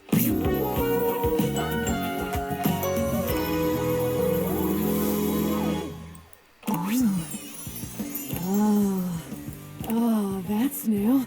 Oh, that's nice. Duck, yeah. You should try it. I'd say thank you, but gratitude ain't really my style. So hell yeah. And, thanks. Shit, did it anyway. I think I was a little scared. Did you tell anyone I said that? I don't suck your earlobes anymore. I think you might be scared too. Take your time, dickhead. I bet it's worth the wait. Rebels squeaked out of the house and into the sunlight, where they promptly hid under a nearby bench. They eventually crawled into the nearest warehouse, where they felt at least a little more at home among the concrete. Standing there scowling, they attracted a crowd of runaway teens who could feel an intense burst of bad Mother Clucker energy. What they wanted was a leader, and when some nearby junk found out and about on the streets, most likely stolen, the teens put together a small refuge where only their kind were welcome. Misfits, miscreants, and misanthropes all, they helped each other through the shithole called life with unmitigated support and love. They would never admit it, but the group home made the world a much better place. Duck off with that sappy shit. We're problems. Only.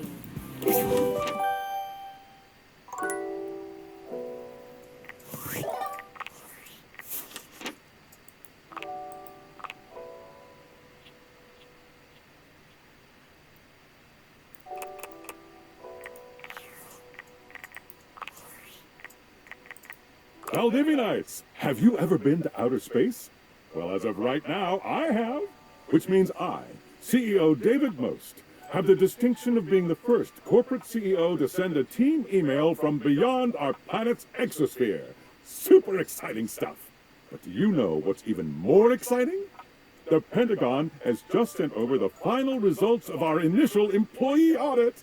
You'll be happy to know that most of you passed with flying colors.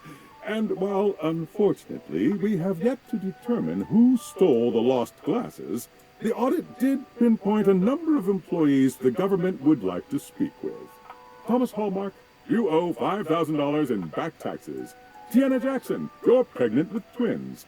Ryan Grandin, the Department of Homeland Security will be outside your apartment in 10 minutes. And Andre Garcia, you've been legally deceased since 1994. Most importantly, this audit has led to a startling discovery. The missing glasses give off trace amounts of radiation, on account of their frames being made of radioactive material. Knowing this, we will be able to track the radiation, allowing us to finally pinpoint their exact location. With any luck, we'll have them before I re-enter Earth's atmosphere.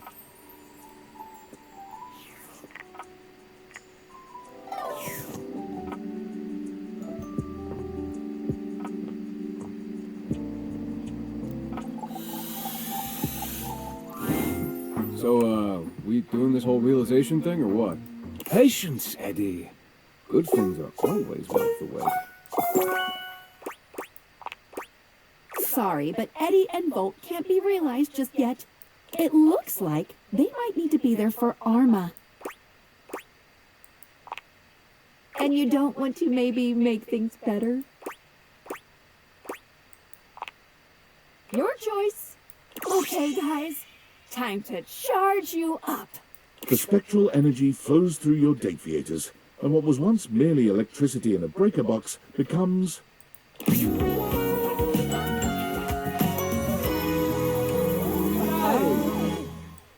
a flash of light, and a crackle of electricity that makes your skin tingle. And then... My.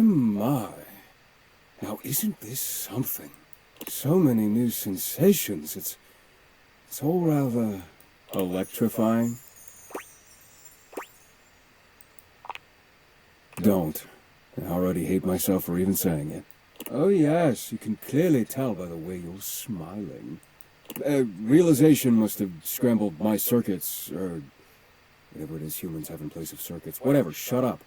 Look at him, practically vibrating with excitement. You've given us such a gift, Livewire. Thank you. It takes some time for Eddie and Volt to find their place in the human world. They try their hand at several jobs, but nothing seems to fulfill both of their needs. Construction work leaves Volt bored and understimulated, but working as an MC in a cabaret show drives Eddie to frequent exasperated outbursts and longing for isolation.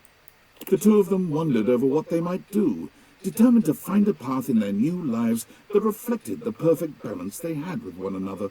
It wasn't until they came upon a dilapidated old diner for sale that they were struck by a solution, as shocking and intense as a thunderbolt.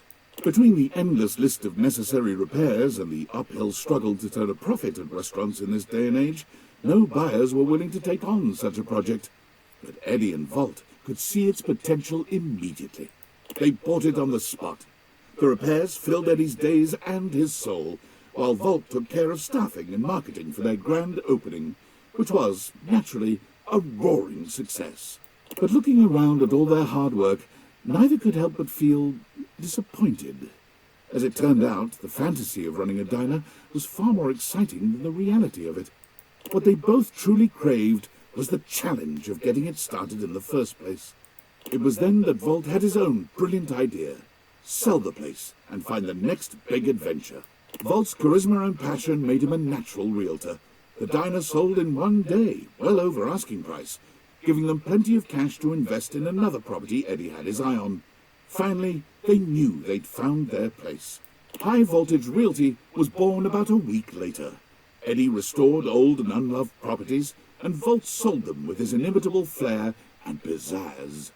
Whenever they get a new listing, Eddie and Volt invite you over. You were so indispensable with the breaker box, after all. Your opinion continues to mean the world to them both.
I saw it happen. Keith, my old mate. Goes to show that sometimes friends aren't what you believe them to be. I'll have to think about this. I have to be more solid, more foundationally secure in who I attach myself to. You don't have any wayward plans, do you?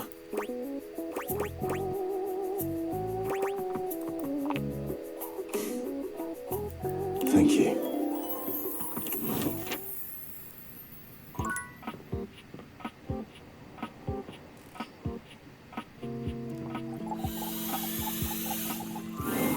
You're back! Are you ready to realize? I'm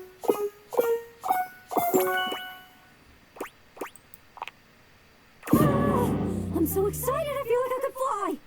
Actually, that'd be wicked. Can my human body have wings? Can I be a wingling human? Can you do that? I'm afraid not, but I'll do my best to keep that feeling intact. Spin for us, Gaia. The spectral energy flows through your Dateviators, and what was once merely a globe becomes... Whoa.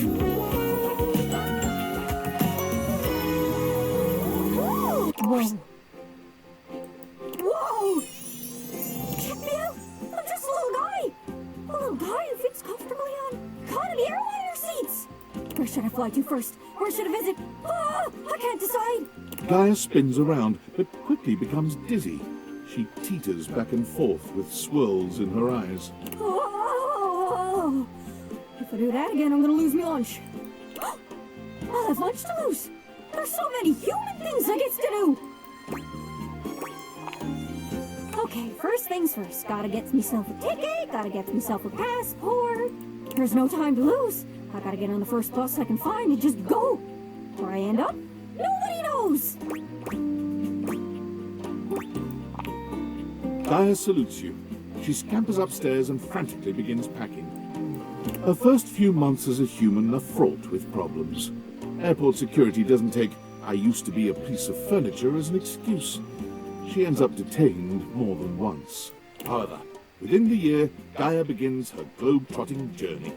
She always travels light, but never forgets to bring her scrapbook, which contains hundreds of pages of photos, postcards, restaurant menus, tickets, and anything else she can catalogue. Whenever you plan a trip, Gaia is the first one you call. She always knows the best spots. And whenever you disembark at the airport, she's always waiting for you at the baggage claim. Even if you didn't tell her you'd be traveling.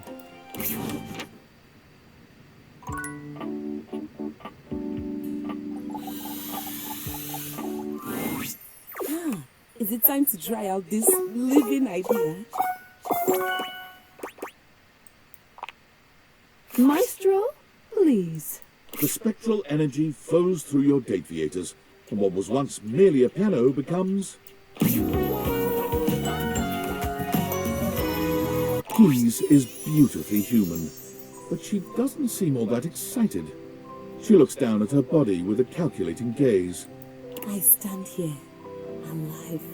Being human is very... Keys claps her hands, stomps her feet, and sings a few notes. Unmusical. It is of no importance, because I can dedicate these fingers of mine to their highest function. The keys. Keys sits down at the piano she just moments ago inhabited and begins to play. Yes, yes!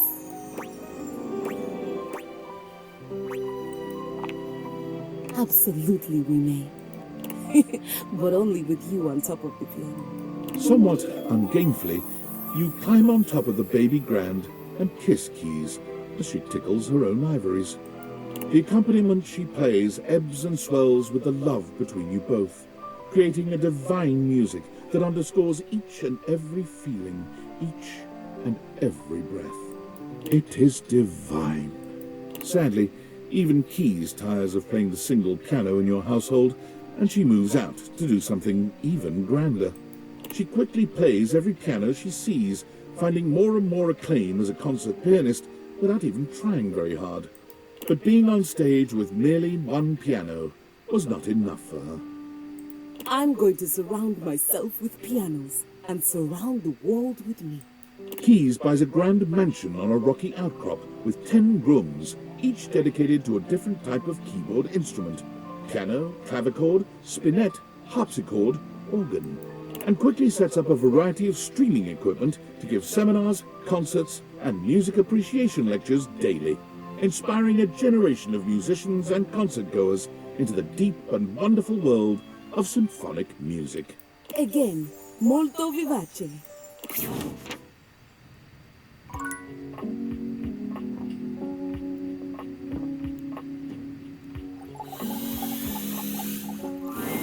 Hey there, sugar.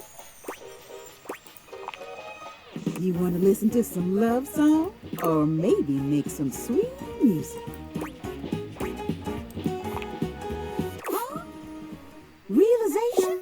Are you pulling my leg? Ladder up. The spectral energy flows through your deviators, and what was once merely a record player becomes... Yes!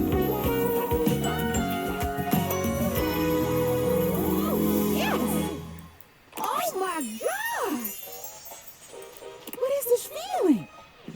I feel like I can dance all night long. Look at these gowns and look at this caboose. I'm a genuine human being.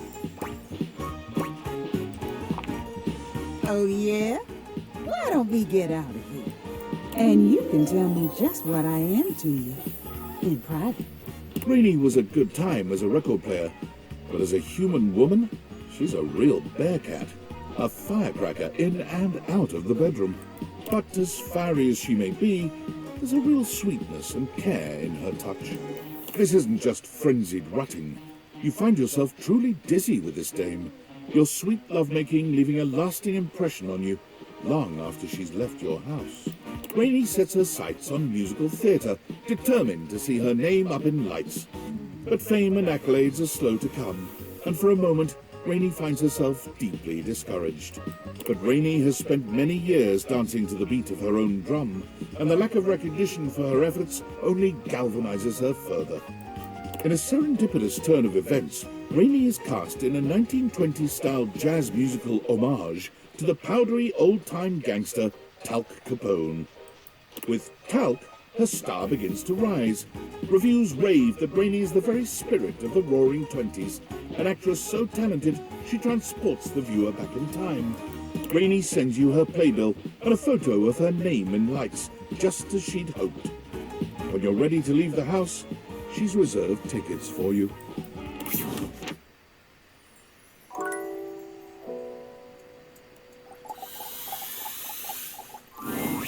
Ah, yes, I have done it. Well done, Jonathan, you cad. Oh, it's you, my friend. We are friends. Very good friends, I might add.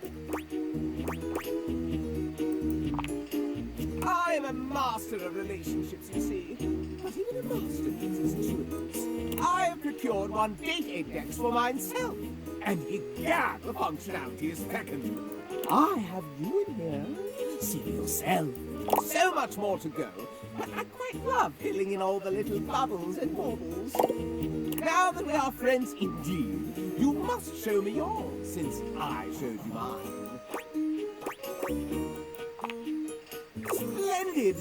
Go ahead and give me all the dirty little secrets you have been keeping. They aren't dirty to me, you see. One could say petroleum is filthy, and it feeds the flame with something fierce. My little flames are hungry. Let's see what we've got in the books for you, player. Oh, I call you player, since you seem to have your way with everything in this very Hampton. Why, just look at the list of scandals. In alphabetical order, of course. You've had your way with the table. How unstable you made him. Your own reflection. In love with you. Absurd and profound. I've known humans to love art, but not the other way around. How obscure. Your relations with your toys of sexual gratification have reached new heights. My throat needs lubrication, I cry out so much in dismay. Sleeping in your bed has turned into sleeping with your bed. I won't be able to sleep at all after hearing this. That criminal pin has made their final heist a theft of your very valor. The Lothario cabinet has charmed you and held you in its masculine wooden grasp like so many dusty dishes. I refuse to believe that the trash can has charmed you so, yet here it lies. This evidence cannot be thrown out. You took a chance on love with that inordinately complex die and won his affections, but at what cost? You have interacted with the interactive medium, meddled yourself into love. I cannot believe that was a real choice. Something must have gone wrong. You and the and made love. Made love. Not you. You extract our dishware into believing he loves you.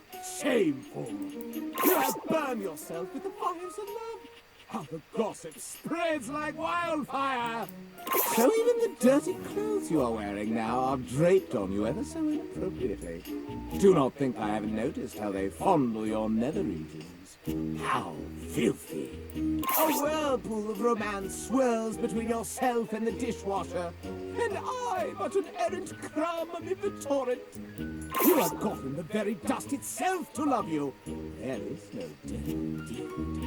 But Storr should be ashamed of himself. His duty is to keep love away, not allow it in like some torrent of iniquity. The recreational equipment has demeaned himself in a behavior most unsporting.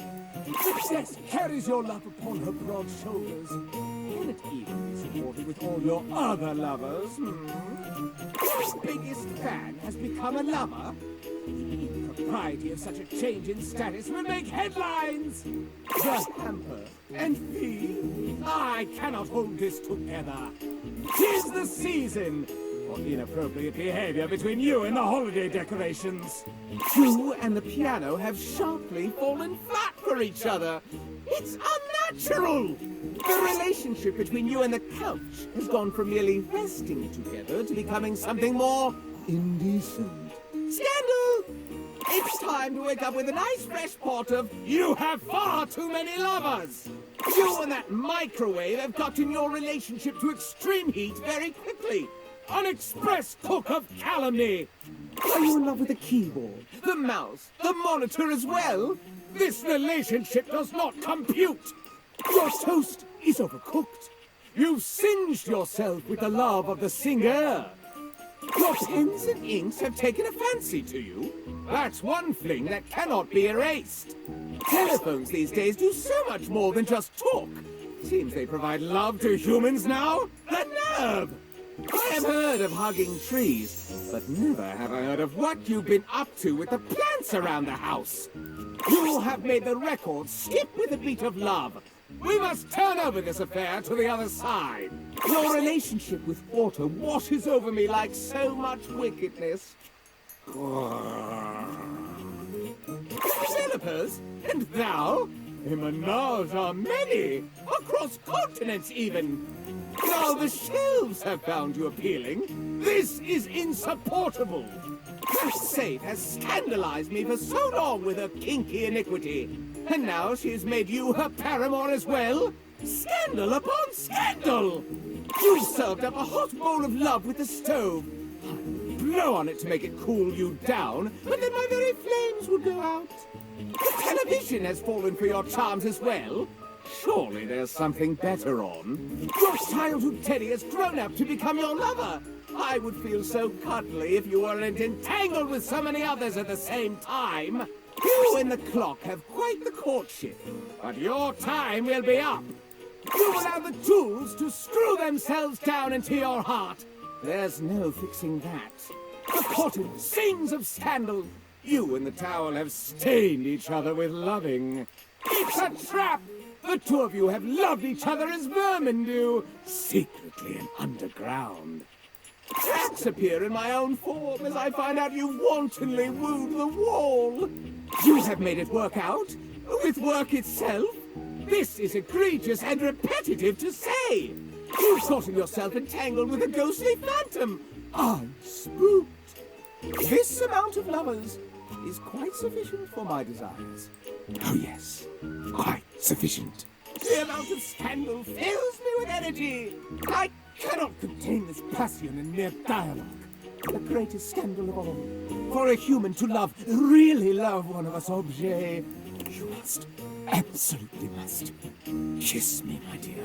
Not here, within the bounds of dialogue and narrator, but outside, in the dining room itself, lips to metal. It would be so wrong. It's devilishly right.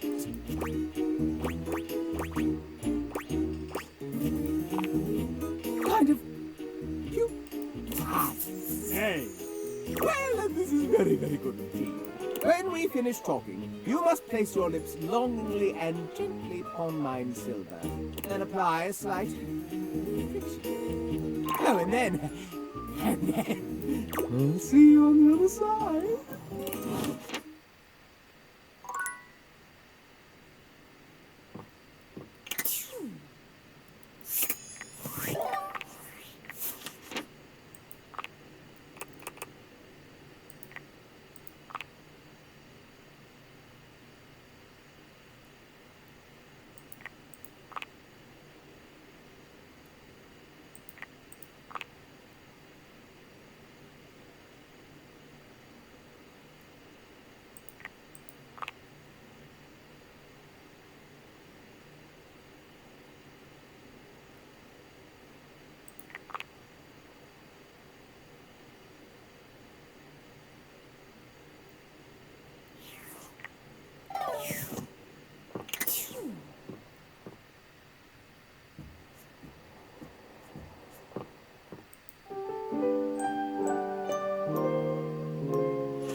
Damon, final love.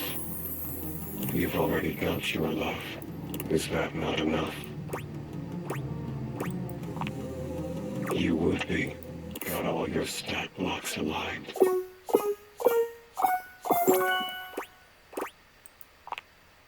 Now what will it be like, I wonder?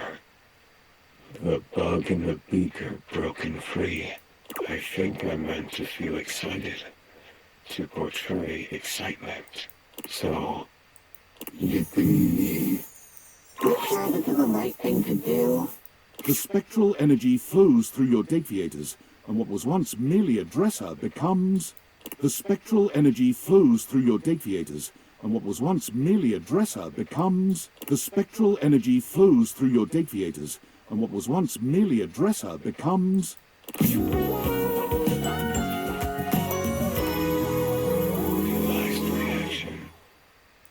Damon has become a human. It feels the same. A disappointment, but what else would I expect? More than okay. Come, let us do the thing. The thing ends up being a sort of geometric impossibility. But Damon is fearless in their pursuits. Fifth dimensionally, you feel what was your tongue enter a space of what was their lips. Yet at the same time, their lips are behind your neck. Their legs both wrap around yours, and yours wrap around theirs. And also, you have no legs. Come now.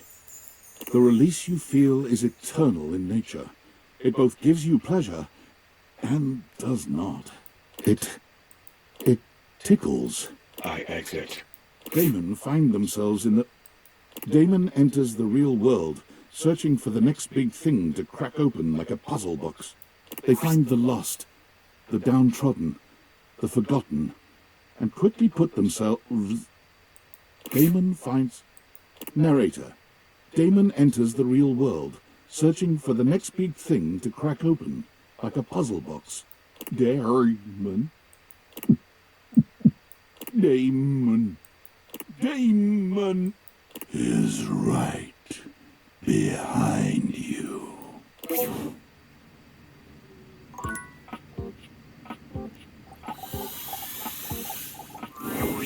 You're back. Are we really doing this? Come on, Betty, let's wake you up.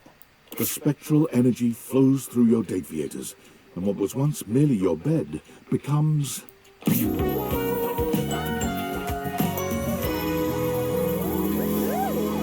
Yeah. Oh, wow. Is this really me now? Betty gives you a twirl, laughing as she does. I feel so beautiful. Her eyes meet yours, and it's clear what's on her mind. She approaches you for a kiss, placing a soft hand on your arm and skimming it up to your shoulder. Won't you kiss me, baby? We can finally sleep together. Really sleep together.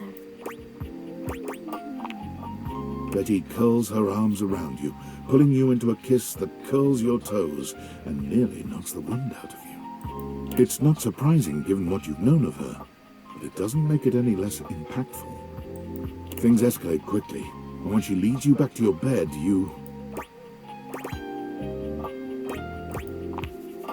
It's not every day you get the honor of being someone's first everything, particularly when they're still adjusting to their new body.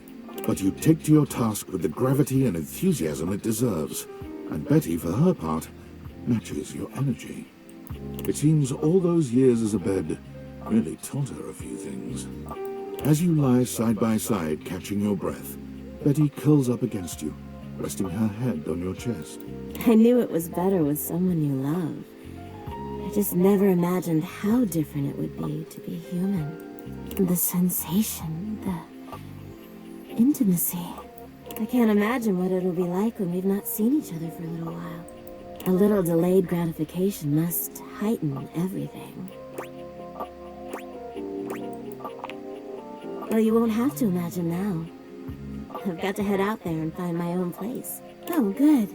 I don't mind coming back here. But I want you to see me out there as the woman I truly am now. Thank you for everything, my love. Betty's gift for making others comfortable and her love of sensuality and romance leads her to boudoir photography, where she quickly excels. Betty takes a particular joy in helping her clients feel beautiful. Many of them are people who have never seen themselves in such a light, but feel empowered in front of Betty's lens. Ironically, Betty's boudoir photography rarely takes place in the bedroom. Is she tired of reminders of her old life? Or is she simply challenging herself to look beyond the boudoir? You can be certain of this, at least.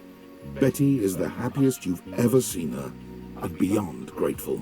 The world is just a little happier and sexier, thanks to your efforts.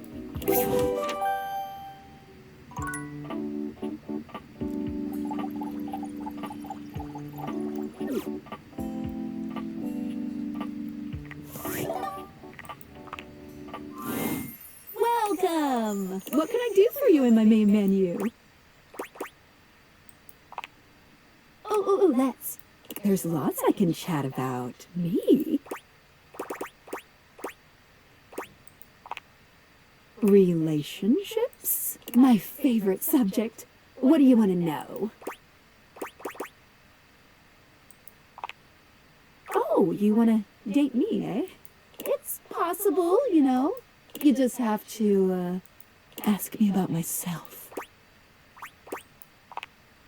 Not in this menu, silly. I prefer not to be that obvious about it. I like to be wined and dined. It's the chat menu. What do you need?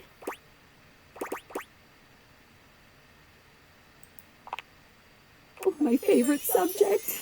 What do you want to know about my lore? Vibrations. I'm being overly simplistic. Have you heard of string theory? Dateviator technology is based on thing theory. Thing theory theorizes that at large enough scales, all objects and concepts coalesce into their own one-dimensional wavelength that unifies all of that type of object throughout the universe. Any object that makes up any specific wavelength is connected to all other objects on that wavelength, which by virtue of being complex enough then forms a Gestalt consciousness. Humans just never had a way of speaking with those consciousnesses until now. When the whole becomes more than the sum of its parts. With objects, it happens as a plank of wood slowly becomes a toy boat. The wood didn't change, but its status did. And once it's more toy boat than plank of wood, it changes its wavelength. Its thingness is vibrating differently enough to find a new signal or spin. Once the object or idea becomes large enough to have its own state, it breaks off the wavelength and forms a new one. That's why tables are different than chairs, even though they might be both made from wood. Their thingness is vibrating differently enough to find a new signal or spin. I like to call the wavelengths animus, but you can use any term, really. This is how we can directly acknowledge these things' existences. Dateviators vibrate along each of these anima. That's why, when we awaken something, it wiggles a little. What did you think about that?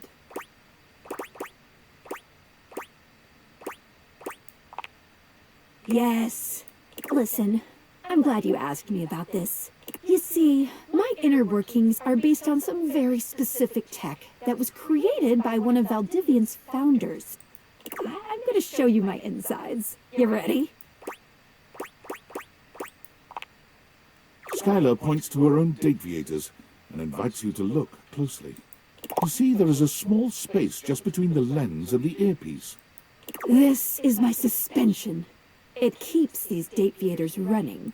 It's, not doing great. Ding ding! That's exactly the thing! It's a very special type of suspension. A suspension of disbelief.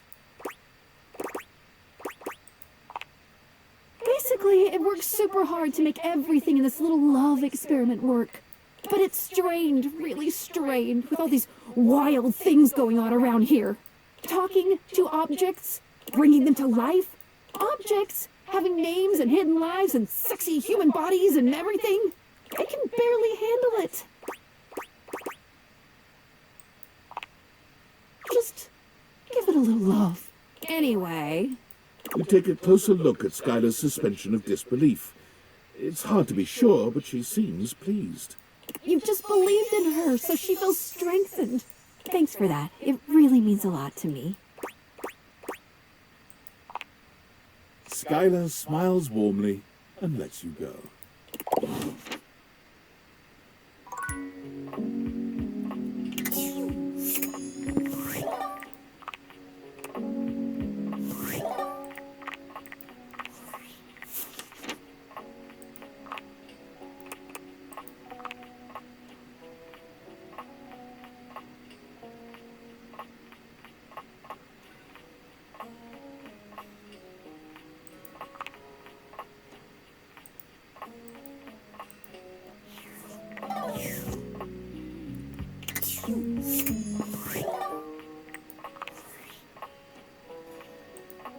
Hey, are you okay? Did you see the last email?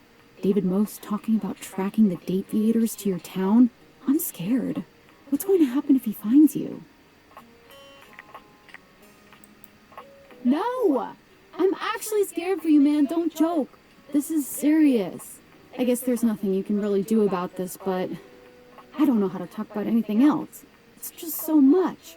Not like he'll even let us forget about this with the constant email blasts. Yeah, or maybe a love life. Shit, maybe that's why he really wants those glasses so bad. Can you imagine him dating his desk? What an actual nightmare. Well, sort of a subject change, I guess. Let me take our minds off that crazy shit for a minute. I'm sitting here with this resignation letter typed up, but I can't bring myself to send it. Just, God! If you were me, what would you do? It's too much, right?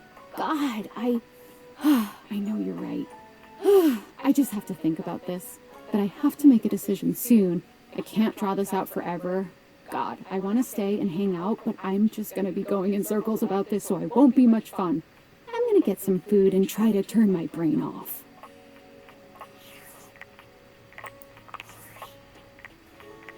Valdivianites, I hope this message finds you well. As your CEO, David Most, I feel it is important to keep you informed about the ongoing situation regarding the stolen glasses. After thorough investigation and data collation, we have successfully tracked the glasses' radioactive signature to this location. We are now in the final stages of the investigation, and it is only a matter of time before the perpetrator is apprehended. Before we take further action, I'm extending one last opportunity for the individual responsible to come forward and take responsibility. I implore this individual to consider the impact on their loved ones. They're being stubborn and destroying the lives of everyone around them because of their stubbornness. This individual needs to realize they were wrong, say they're sorry, and do the right thing. It is my sincere hope that they will.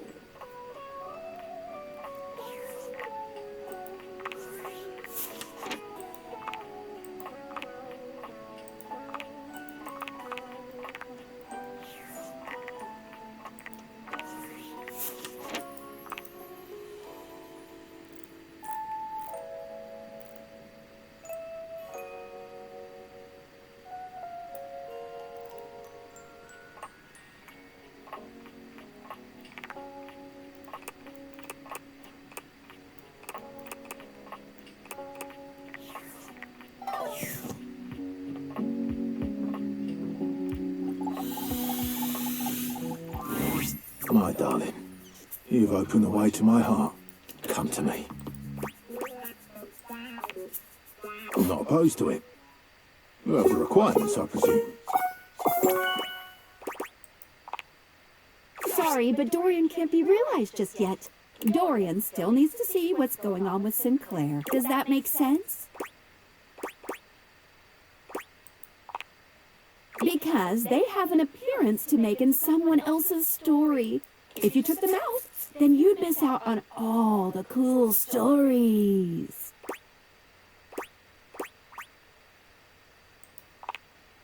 Oh, these lenses can see all sorts of things. Bye!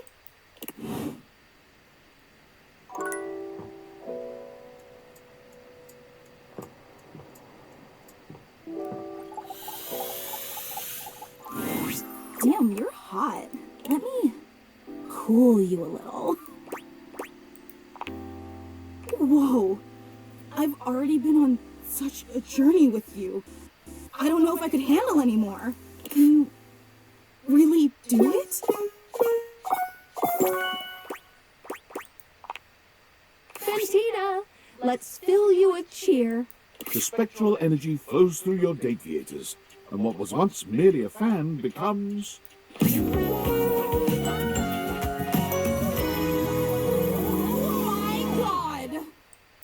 For a moment, you wonder if perhaps it hasn't worked. Fantina stands in place, looking around in an oscillating sort of motion just the way she used to. But then, she's moving far more organically, feeling herself all over, and riding the roller coaster of newly human emotions. Oh my god! This absolutely cannot be real. This cannot be happening right now. Somebody pinch me. If I'm not bleeding, you're not pinching hard enough. I just cannot believe it. This is legit. Right. I'm so close to shaking, crying, and throwing up. But now I'm concerned actual fluids would come out of me. Is that normal? Yikes! God, there's so much I want to do, you know? So many fandoms I can participate in. I have so much love in me to go around. Like, don't get me wrong, being your #1 fan was really, really great. But now I can do whatever. Be a fan of anything, anyone. Even a fan of everyone. It's amazing. And you did that for me. And so, with a veritable buffet of options to gorge herself on, Fantina set out to find her place among what she considered the most promising fandoms. She tried being a band groupie, a Discord mod, a Patreon subscriber, but nothing gave her the same heady satisfaction as the simple positivity of cheering someone on for being themselves. That is, until she found out about actual cheerleading. Woo? Who? And again, in typical Fantina fashion, her first day on the field found her having trouble focusing on the task at hand. Go team! Go other team! Go concession staff! Go people eating hot dogs! Her irrepressible ebullience led to her becoming the mascot of sports in general, and soon to take on the world at large. The world's first traveling non-denominational cheerleader. Fantina gives love and support wherever it is needed, and especially when it's unexpected. Great job mailing that letter. Go bank tellers. I want to hear some parking support. It's adorable.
writing about these days is what it might be like to be human. The promise you've made me is turning me into a philosopher.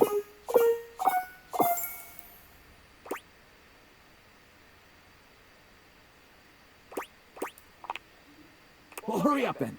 Sometimes I get odd when I think too much.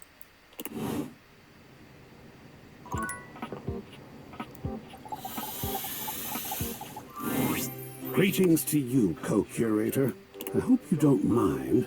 I installed this piece on my own. I just couldn't resist it.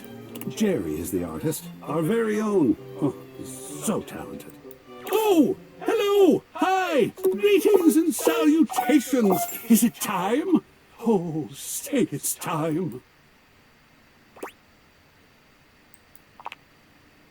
My, what an artful evasion. In the future, though, just say no if that's what you mean.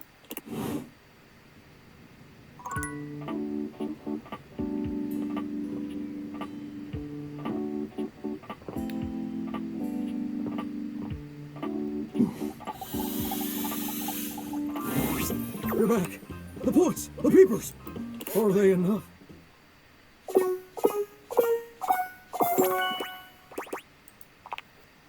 Here's Johnny! The spectral energy flows through your deviators, and what was once merely a shower becomes... We're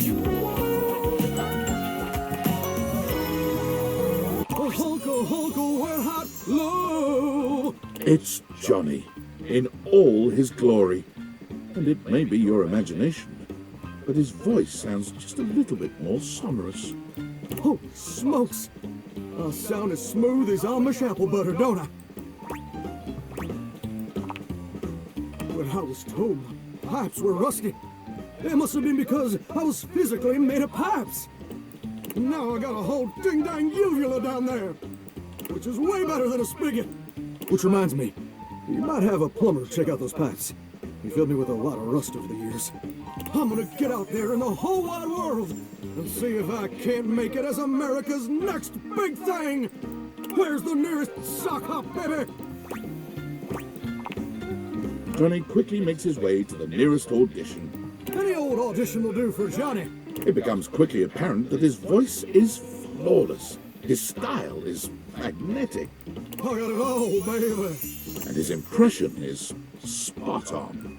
Wait, Mr. Narrator. What do you mean, impression? Johnny's downfall is finding out that even with talent, he'll only ever be seen as an Elvis impersonator. Who is this Elvis fella? I'm a Johnny Splash-style fella. And who the heck is Johnny Cash? Still, the world always needs Elvis impersonators. And Johnny, well, he is the best of them. I'm the king of kings!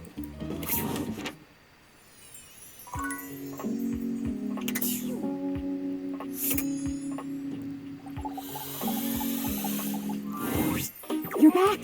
I reorganized my splinting tools and arterial bleed kits, too. So, are you ready?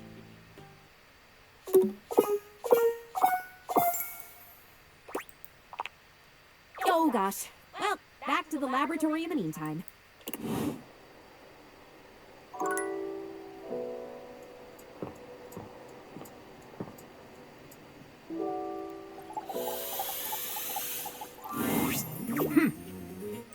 I once thought that I could trust you, that I could tell you all my secret desires, and you would reciprocate with romance. But you spurn and shame me. I must be kissed if you want this liaison to progress any further.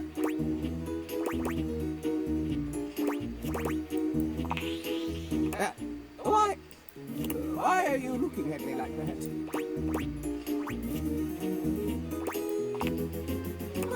I'm outrageous! Nobody ever takes me seriously. I mean, how could you?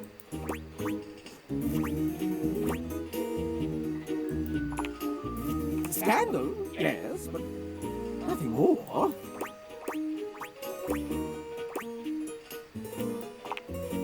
Yes, it's true. I'm jealous of the dalliances of the others. I wish that they would turn their attentions on me. But no one does. Why would they be? Oh, why would they? Of course they would. I follow their every move. You've listened to me and spoken as an equal. You know me. Truly. Do you love me?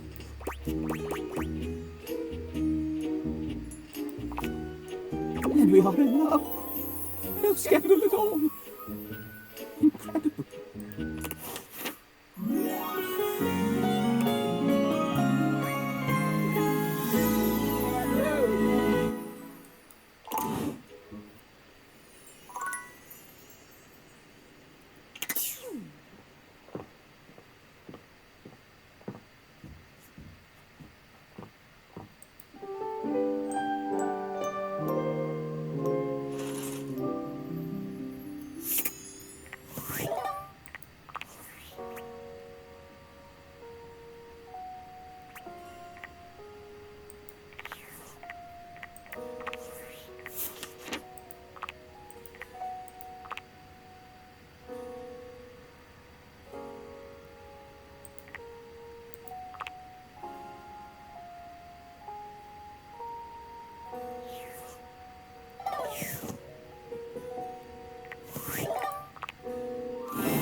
I'm really glad you keep coming back to me, I gotta say.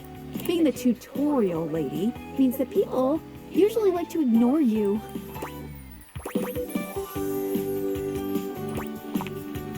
Aw, thanks. Welcome! What can I do for you in my main menu?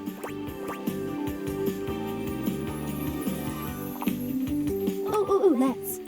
There's lots I can chat about. Me?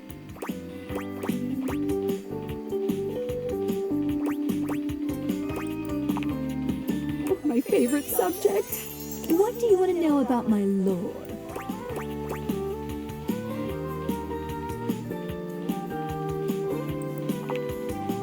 I'll be honest. We're not speaking English right now.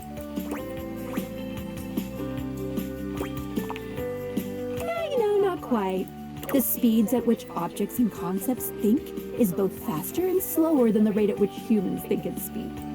Faster in that the objects have instantaneous consciousness throughout their different forms in the universe, and slower in that the timelines for them can stretch into eons. All that to say, part of my job is making sure that we can all understand each other, which means I'm processing their speech and rate of thought at a completely different timeline than yours. So necessarily, we're not really talking in English.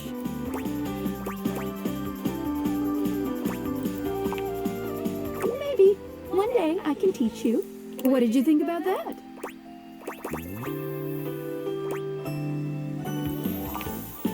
All right. Ooh, my suspension just gave a little wiggle. Skylar shows you her deviators, turning them so that you can see her suspension of disbelief. Skylar's suspension seems buoyed somehow, happier than you'd last seen her. You believed in her again, so she feels even stronger. Thank you for that. It really means a lot to me.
My lovely laborer twitch and twirl in anticipation of another sensuous kiss.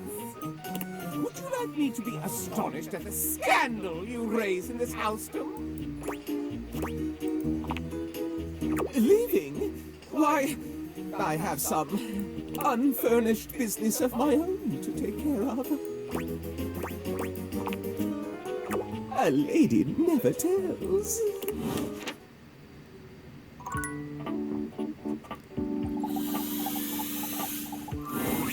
Hey, welcome back. I can serve drinks to real people? Not that there's anything wrong with my customers here, but there's a lot more people out there than things in here. You sure you can do it?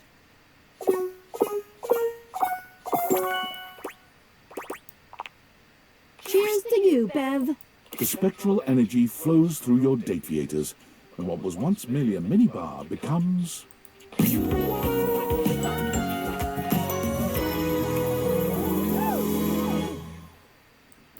Whoa. This used to be me? All those little bottles and stuff?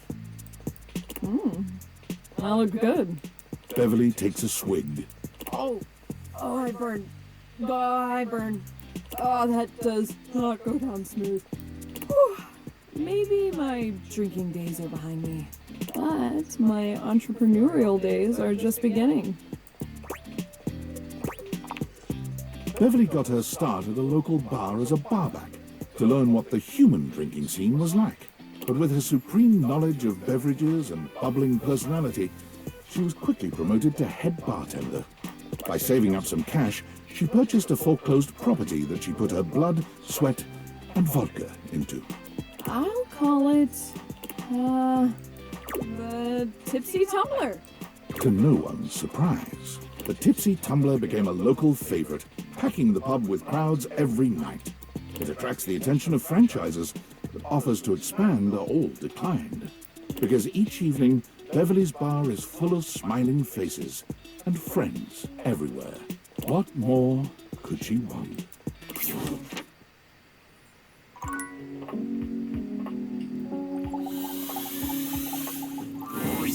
You return, not bearing dirty dishes, but bearing the possibility of living?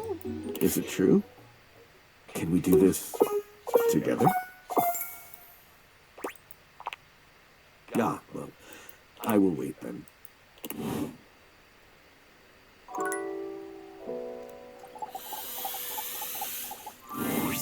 Dear friend, I am absolutely swamped with all my preparations. I simply can't talk, but you must know that as soon as I have a free moment, it's yours. Ha! Now you are the one playing tricks. For if you truly meant it, if you truly meant that you were going to realize me and make me human, well, then this would be the most exciting day of my whole existence. And when I woke up this morning, I was by no means prepared to have the most exciting day of my existence. So, by all the holy starch and pleats, yes! Let's do this! Ultimate magic trick, begin! Abracadabra, I, Ronaldini! The spectral energy flows through your dateviators, and what was once merely a fold-out ironing board becomes...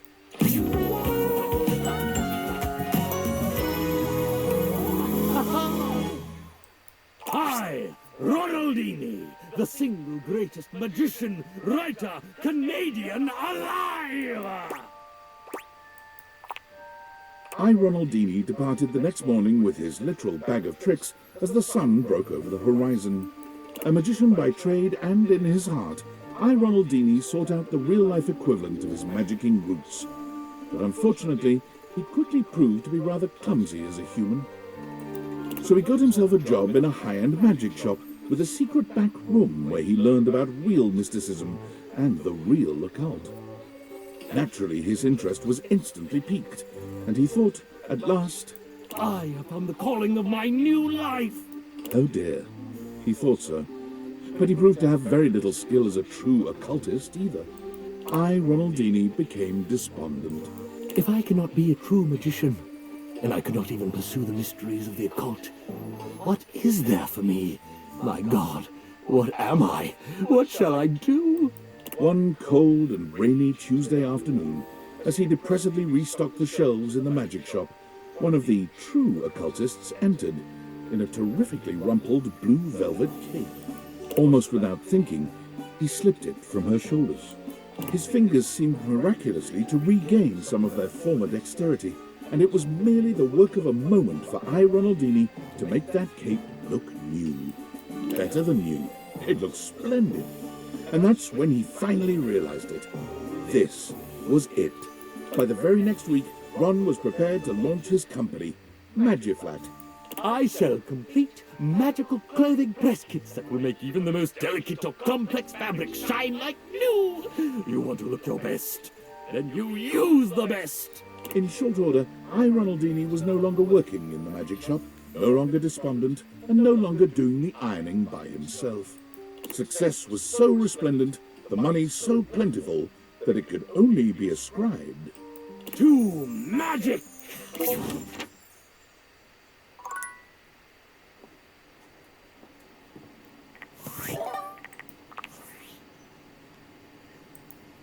That last email from David was kind of pathetic, huh? You know, I've been doing a lot of thinking. Most of that thinking was in service of inventing a virus that would cripple Valdivian's supply chain, causing the company to hemorrhage customers and absolutely crater its stock value. I named it Norman, the Terror Worm.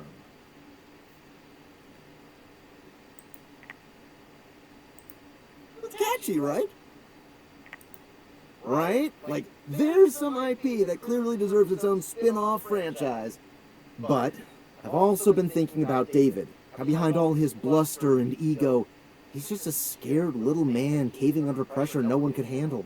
Haunted by all his failures, disappointments, and inadequacies. And as frustrated as I am by his actions, I don't want to hurt him. He was an important part of my life for many, many years. Honestly, I just want to help him stop causing others so much pain. Perhaps Norman the Terror Worm isn't the answer. Perhaps the real answer is a conversation we've both been putting off for far too long. I have to go now. And not because my battery's low, or because I'm stealing Wi-Fi from a coffee shop, or because I'm hiding in an underground bunker. Although all those things are definitely true, I have to go now to have a difficult conversation with someone I don't talk to anymore.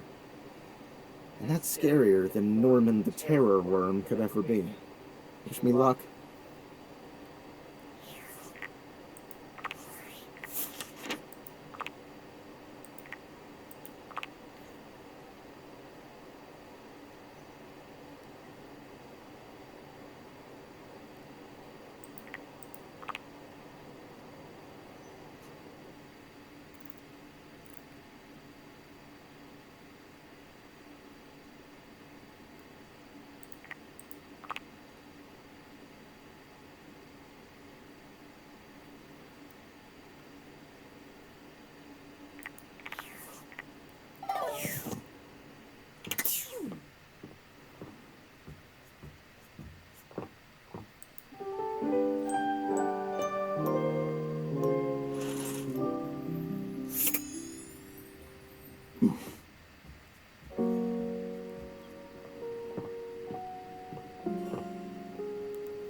You're back?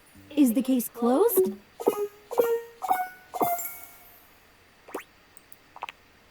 Then I will remain here until you're ready.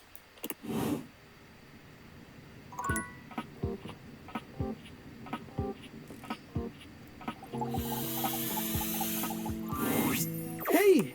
We're all clean and ready to rock. Are you?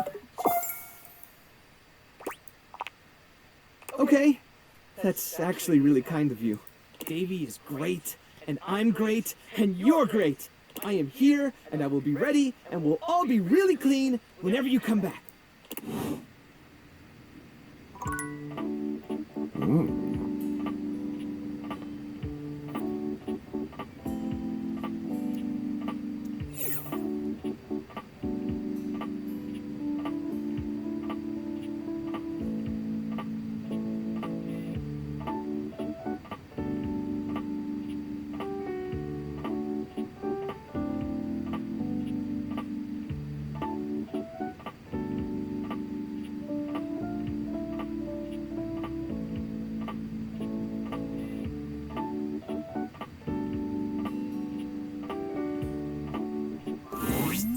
Sup, dork? Been seeing you around the house, adding more dateable objects to your stupid little cherub.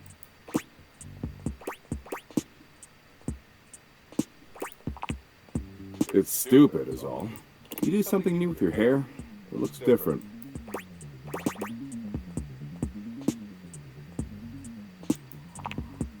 Well, it looks like shit. In fact, it looks like you got your head stuck in a blender. Anyway, he caught me in the middle of ruminating. I ruminate a lot. It's hella tight. I was ruminating about the Big Crunch. You know the Big Crunch, yeah?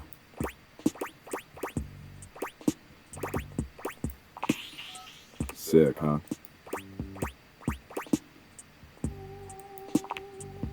Right? Good luck falling asleep tonight. Sleep is basically practice for dying anyway, if you think about it. Anyway, enough about how everything you do is utterly meaningless no matter how desperately you attempt to rationalize it. I've got something lighter to share. Don't worry, we'll get right back to that regularly scheduled program. Promise. Last time we chillaxed, I promised I'd find an activity we could both enjoy. Excitement looks terrible on you, just saying. After putting in a bare minimum of effort, I think I found a slightly tolerable activity. Of course you do. I'm a stud and you worship my tight abs. So I downloaded this new app, okay? It's called PlayBucket from the makers of ShareBucket, and let me tell you, it's fire. Totally worth the 99 cents. PlayBucket's a gaming platform where you can gamble. Apparently gambling's legal as long as it's on your phone for some reason. It's got poker and blackjack and go fish. It's even got Sudoku. You said you liked Sudoku, right?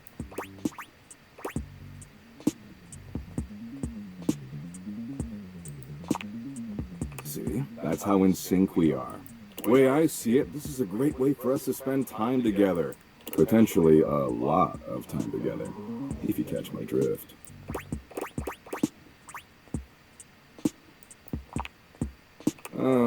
Not really.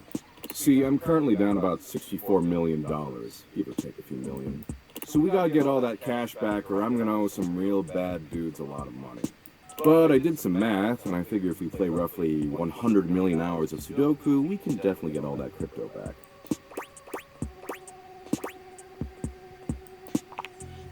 I don't know, 3, a billion? How many you want?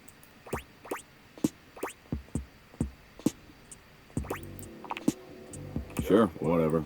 Anyway, enough talking. Talking's for losers. We've got 100 million hours of Sudoku to play. It'll be fun. Of course you do, dork. That's why you keep coming back. Daddy Doug knows exactly what you need. Glad we're on the same page. Okay, let's get cracking. You know the rules of Sudoku? Great. So what we've got on the app is exactly like that. But the thing is, I'm not gonna let you look on my phone screen. That way we can work together as a team. It'll be so dumb and good. If you use pen and paper, you're a stinking little cheat ass. You're not gonna cheat, are you? Don't you want to fuck me or something? If you want to do that, you should treat me with the respect that I deserve. You don't even know what kind of variables and shit I'm using to keep track of our relationship status. Okay, so the first row going across is blank, blank 6, blank, blank 9, blank, blank 4.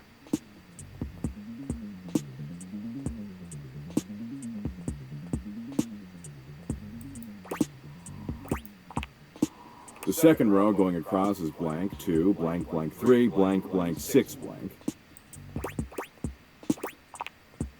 The third row going across is 4, blank, blank 7, blank, blank 2, blank, blank. The fourth row going across is 8, blank, blank 9, blank, blank 4, blank, blank. The fifth row going across is blank, 4, blank, blank 8, blank, blank 2, blank. We're more than halfway through. Oh, except you also need to help me solve it. The sixth row going across is blank, blank 7, blank, blank 3, blank, blank 1. The 7th row going across is, of course, blank, blank 3, blank, blank 1, blank, blank 7. The 8th row going across is blank 6, blank, blank 4, blank, blank 1, blank. Ah, wait, sorry, that last number I said was a 5, not a 1. And finally, the 9th row going across is 1, blank, blank 8, blank, blank 3, blank, blank.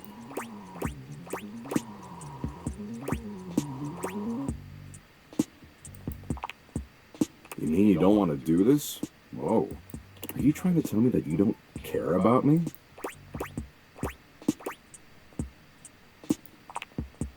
Oh, good. You scared me for a second there.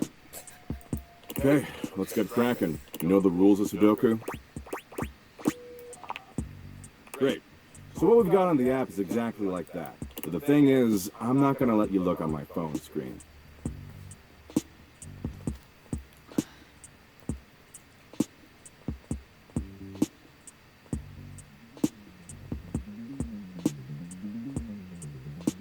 That way we can work together as a team. It'll be so dumb and good.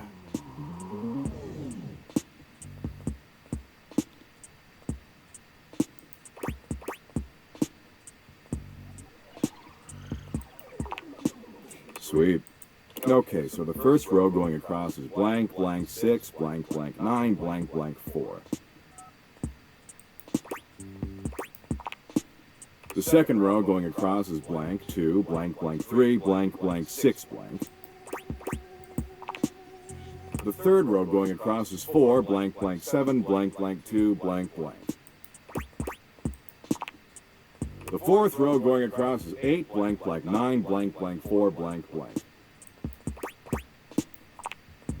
The fifth row going across is blank 4, blank, blank 8, blank, blank 2, blank. We're more than halfway through. Oh, except you also need to help me solve it. The sixth row going across is blank, blank 7, blank, blank 3, blank, blank 1. The seventh row going across is, of course, blank, blank 3, blank, blank 1, blank, blank 7. The eighth row going across is blank 6, blank, blank 4, blank, blank 1, blank.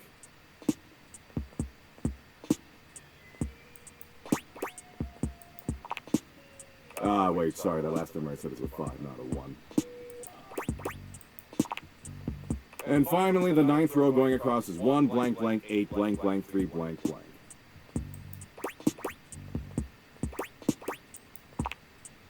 So, you have a solution?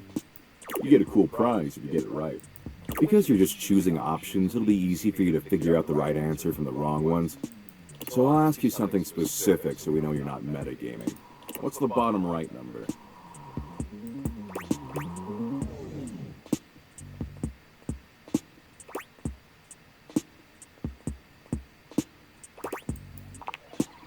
Cool.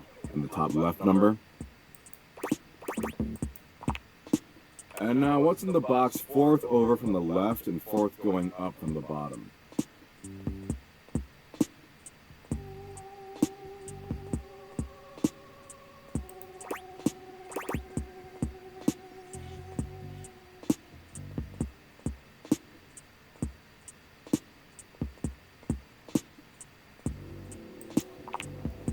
Oh, nice. And the eighth one from the left and seventh one from the bottom?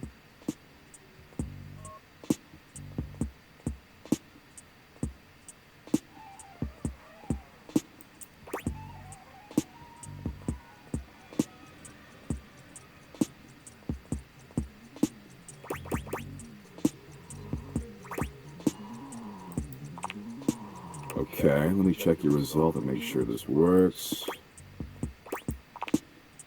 Let's see. Ah, crud. This totally doesn't work. Wanna try again? Okay, so the first row going across is blank, blank 6, blank, blank 9, blank, blank 4. The second row going across is blank 2, blank, blank 3, blank, blank 6, blank.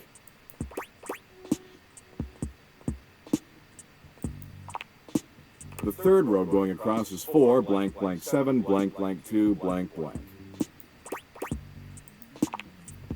The fourth row going across is 8 blank blank 9 blank blank 4 blank blank. The fifth row going across is blank 4 blank blank 8 blank blank 2 blank. We're more than halfway through. Oh, except you also need to help me solve it. The sixth row going across is blank blank 7 blank blank 3 blank blank 1. The seventh row going across is, of course, blank blank 3 blank blank 1 blank blank 7. The eighth row going across is blank 6 blank blank 4 blank blank 1 blank. Wait, sorry, that last number I said was a 5, not a 1. And finally, the ninth row going across is 1 blank blank 8 blank blank 3 blank blank. So, you have a solution? You get a cool prize if you get it right. Because you're just choosing options, it'll be easy for you to figure out the right answer from the wrong ones. So I'll ask you something specific so we know you're not metagaming. What's the bottom right number? Cool. And the top left number? And now what's in the box fourth over from the left and fourth going up from the bottom? Oh, nice. And the eighth one from the left and seventh one from the bottom? Okay, let me check your result and make sure this works. Let's see. Wow, you did it! You get 1 Doug point. If you get 5 of them, I will definitely fall in love with you. How does that sound? Just keep doing like I say, and that's the path to love. Simple as pie, possible lover.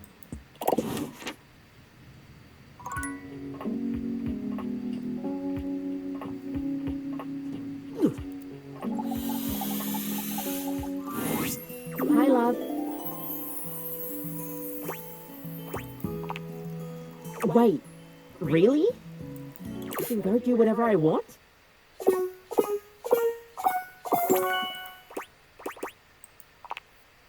Rise and grind, Kopi!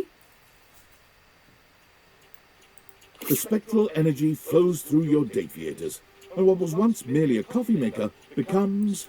Hey!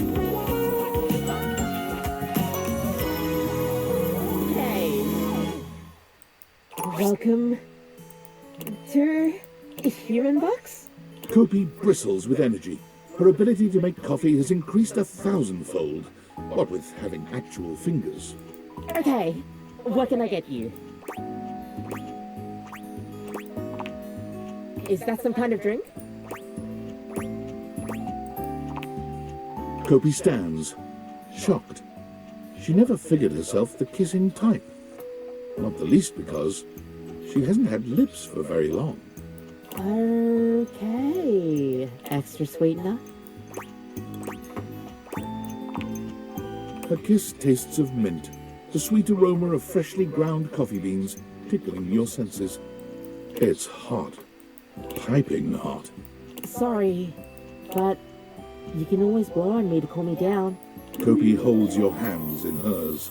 She looks deep into your eyes, searching for some sign that all of this is real. Do you mean it? I don't have to work in coffee anymore? Take orders? Nothing like that? But I still like helping others and spreading knowledge about coffee. Maybe I could open a shop of my own. One free for multinational corporations. Kopi searches the world for the best place to make a small shop, one way she can serve coffee slowly, getting to know all the customers who come by. A haven for coffee and a relaxing life, Kopi finds herself in the laneways of Melbourne, Australia. Plus, her accent fits right in anyway. Welcome to Starbucks.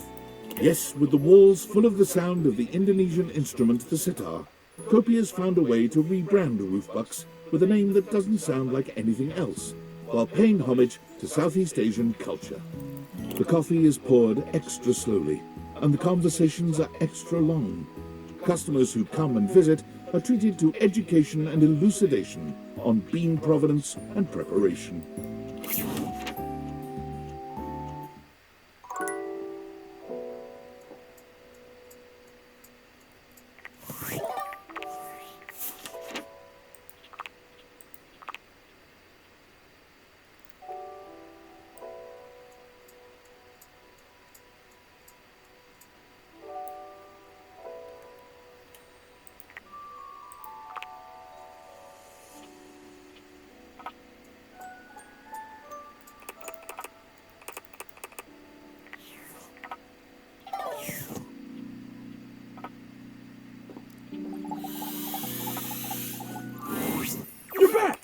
I take it you're ready to realize it.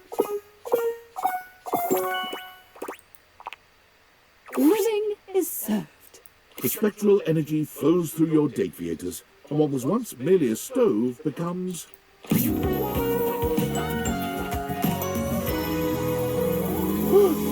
Nice. Stefan looks down at his body, then at each of his hands in turn. You've never seen him this excited. I'm human! Hot dog, drizzle, honey on a biscuit. I'm so excited! Yes! Mr. Cluckles, now a bizarre combination of man and chicken, skitters across the tile, nearly colliding with Stefan as he tries to get the hang of his new legs. Mr. Cluckles, look at you! Oh, this is so highly unsanitary.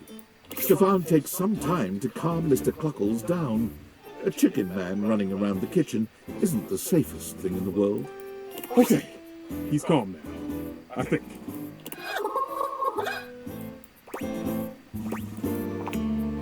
We are! That means I can go work in a professional kitchen now. But I don't think I'll be cooking chicken anytime soon. Stefan and Mr. Cluckles strike out on their own, after a quick fix from Skylar to make Mr. Cluckles a proper chicken. However, they quickly find that the real world has its own difficulties. Now a human who can burn himself, Stefan's cavalier attitude around a real stove results in far too many accidents. Damn, those things are hot. Remembering the joy he felt in creating sushi, Stefan and Mr. Cluckles move to a small island off the coast of Japan, where he submits himself to rigorous tutelage under a great sushi master. Stefan has relearned everything he ever knew about food. He purchases a small hut off the coast, determined to search out and serve only the freshest seafood. Oh, I'm seeing a big one down there, Mr. Cluckles. With Stefan's dedication and Mr. Cluckles' remarkable aquiline diving capability, their unassuming hut becomes a mecca for perfect sushi.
What's up, dork? Smile looking fresh today. You get those teeth whitened?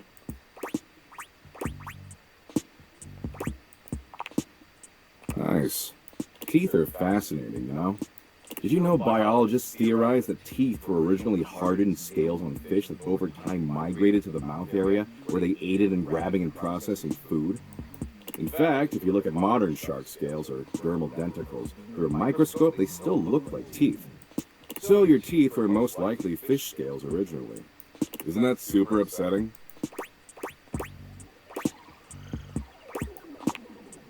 Sure, maybe not now, but just wait until you get stuck ruminating about it at 2 a.m. That's when the real fun starts. Anyway, you're just in time. I think I finally found an activity we can share that we'll both enjoy. So I know you ultimately weren't into Share Bucket or Play Bucket, which personally I think is kind of a garbage opinion, but I still want to bang, so I'm gonna let it go for now. The good news is, there's a brand new app that just rolled out, and it's the dopest one I've seen yet. You want to hear about it? It's called VidBucket.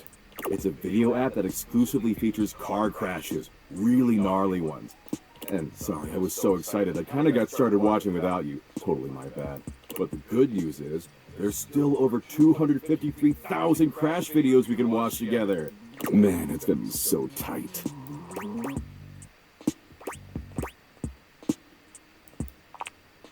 Oh, absolutely, dork. Nothing more fun than an endless stream of a relentless graphic death that makes you confront your own pathetically fragile mortality. And it's not limited to just our country. See, every country in the world has car wrecks. And the less government oversight, the sicker the carnage. Total splatterfest. It's legit. You ready? Okay.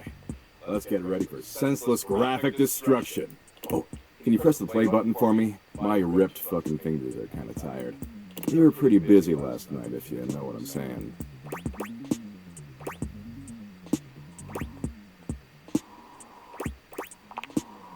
What? Oh, no, nothing like that. I was texting Abby all night. She forgot to block me on WhatsApp. Gotta block me on literally everything, or else I always find a way through.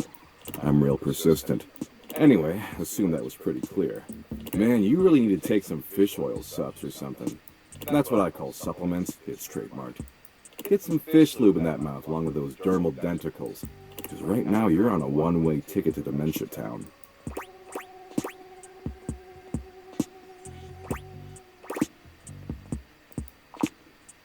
Jeez, what is it with you and talking?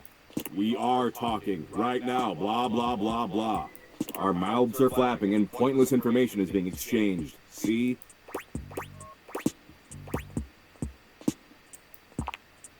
You're joking, right? Look, talking's just not what I do. That's not my deal. I watch sick-ass vids of car wrecks and play poker and argue with white-knighting dweebs online. And if you want to hang with the smoldering smoke show, you're gonna have to love doing that shit too. Forever. Hell yeah, that's what I'm talking about. Now, are you finished? Because I got a long list of meaningless crap I gotta get to.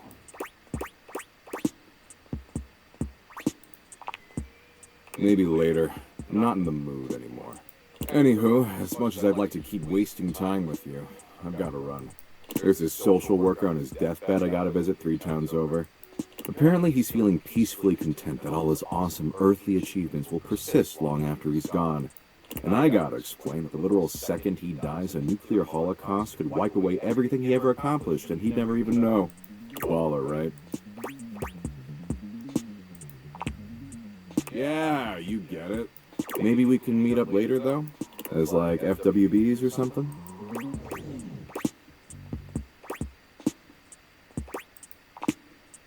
I've still got a lot of pointless apps to check out. And based on how much time you've already wasted with me, you're obviously pretty available. And available is my absolute favorite quality in an animated meat puppet.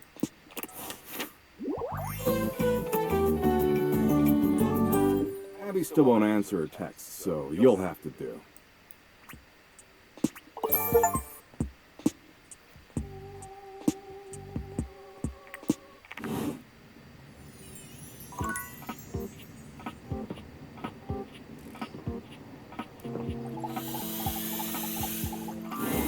You're back? Is the case closed?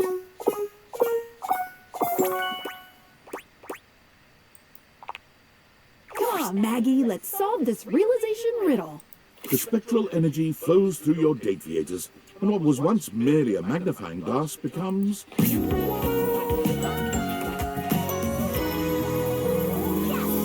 yes! Do you have manila envelopes? I am aware. I have deduced this by the simple fact of taking a breath. I would like to start making a case file immediately. Everyone. Maggie began her investigative career, vowing to catch criminals with ironclad evidence. However, after her 15th crooked Wall Street banker walked free with only 6 months in prison and a 6-year trial, Maggie found there was an insurmountable gulf between guilt and justice. Damn them. After only a brief period of despondence, Maggie realized she could create her own justice in the form of stories. She turned the great looking glass of her intellect towards the creation of a new genre of fiction, magnified detective romance. My stories involve a very close look at the intricacies of investigative lovemaking. Oh, send you a signed copy of the manuscripts after I'm done with my latest book tour. Maggie's new career was incredibly successful, though she kept a modest lifestyle. For the proceeds of her work always went towards fostering the next generation of investigators.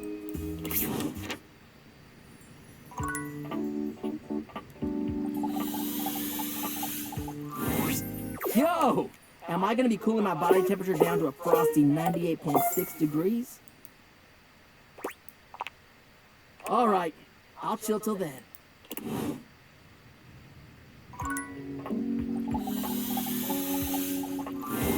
Hey, compadre, how are ya? Whoa. Hold on there, amigo. Realize how many badass things are you gonna do for me?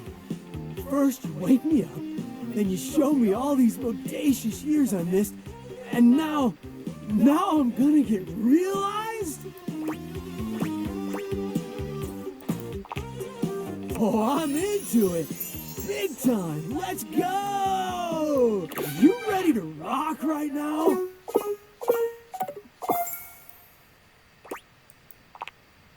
Oh, you better come back.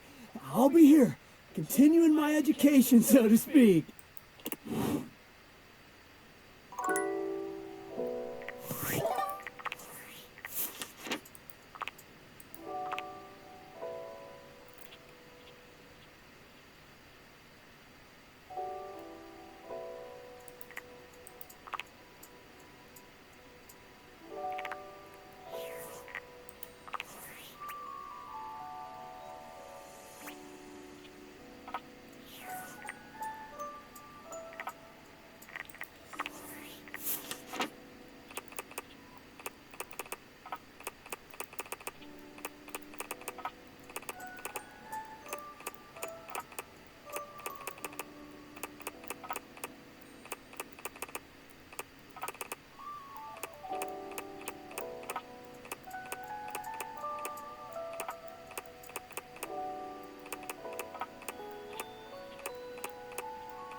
Oh, I'm gonna be alive! I'm not scared at all. Do you have to enter in a secret code or something? That would be so fun! Parker, now it's your turn. The spectral energy flows through your Dateviators, and what was once merely board games becomes...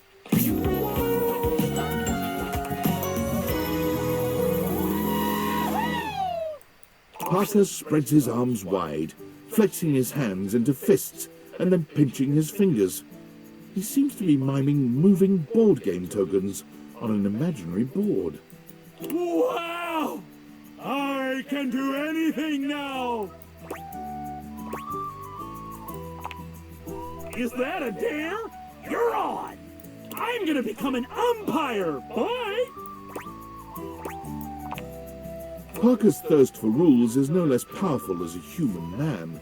He tries all manner of board games, but none of them give him the rules-enforcing high he craves. rules. Need more rules. But one day, wandering past a children's baseball game at the park, he hears the call of the umpire, and everything clicks. Rules. Yes. He sees the way the children and their parents hang on the umpire's every word, devastated or overjoyed by his calls. Rules! And so Parker became an umpire, taking great delight in settling disputes and emphasizing the rules with every game. Play ball! You're out! Easy! Hey, if you have a problem with it, tell your son to play better, Sharon! Parker's glee in enforcing the rules makes him a difficult fit for Little League, but none of the parents want him fired, because no one could ever credibly accuse him of making a bad call.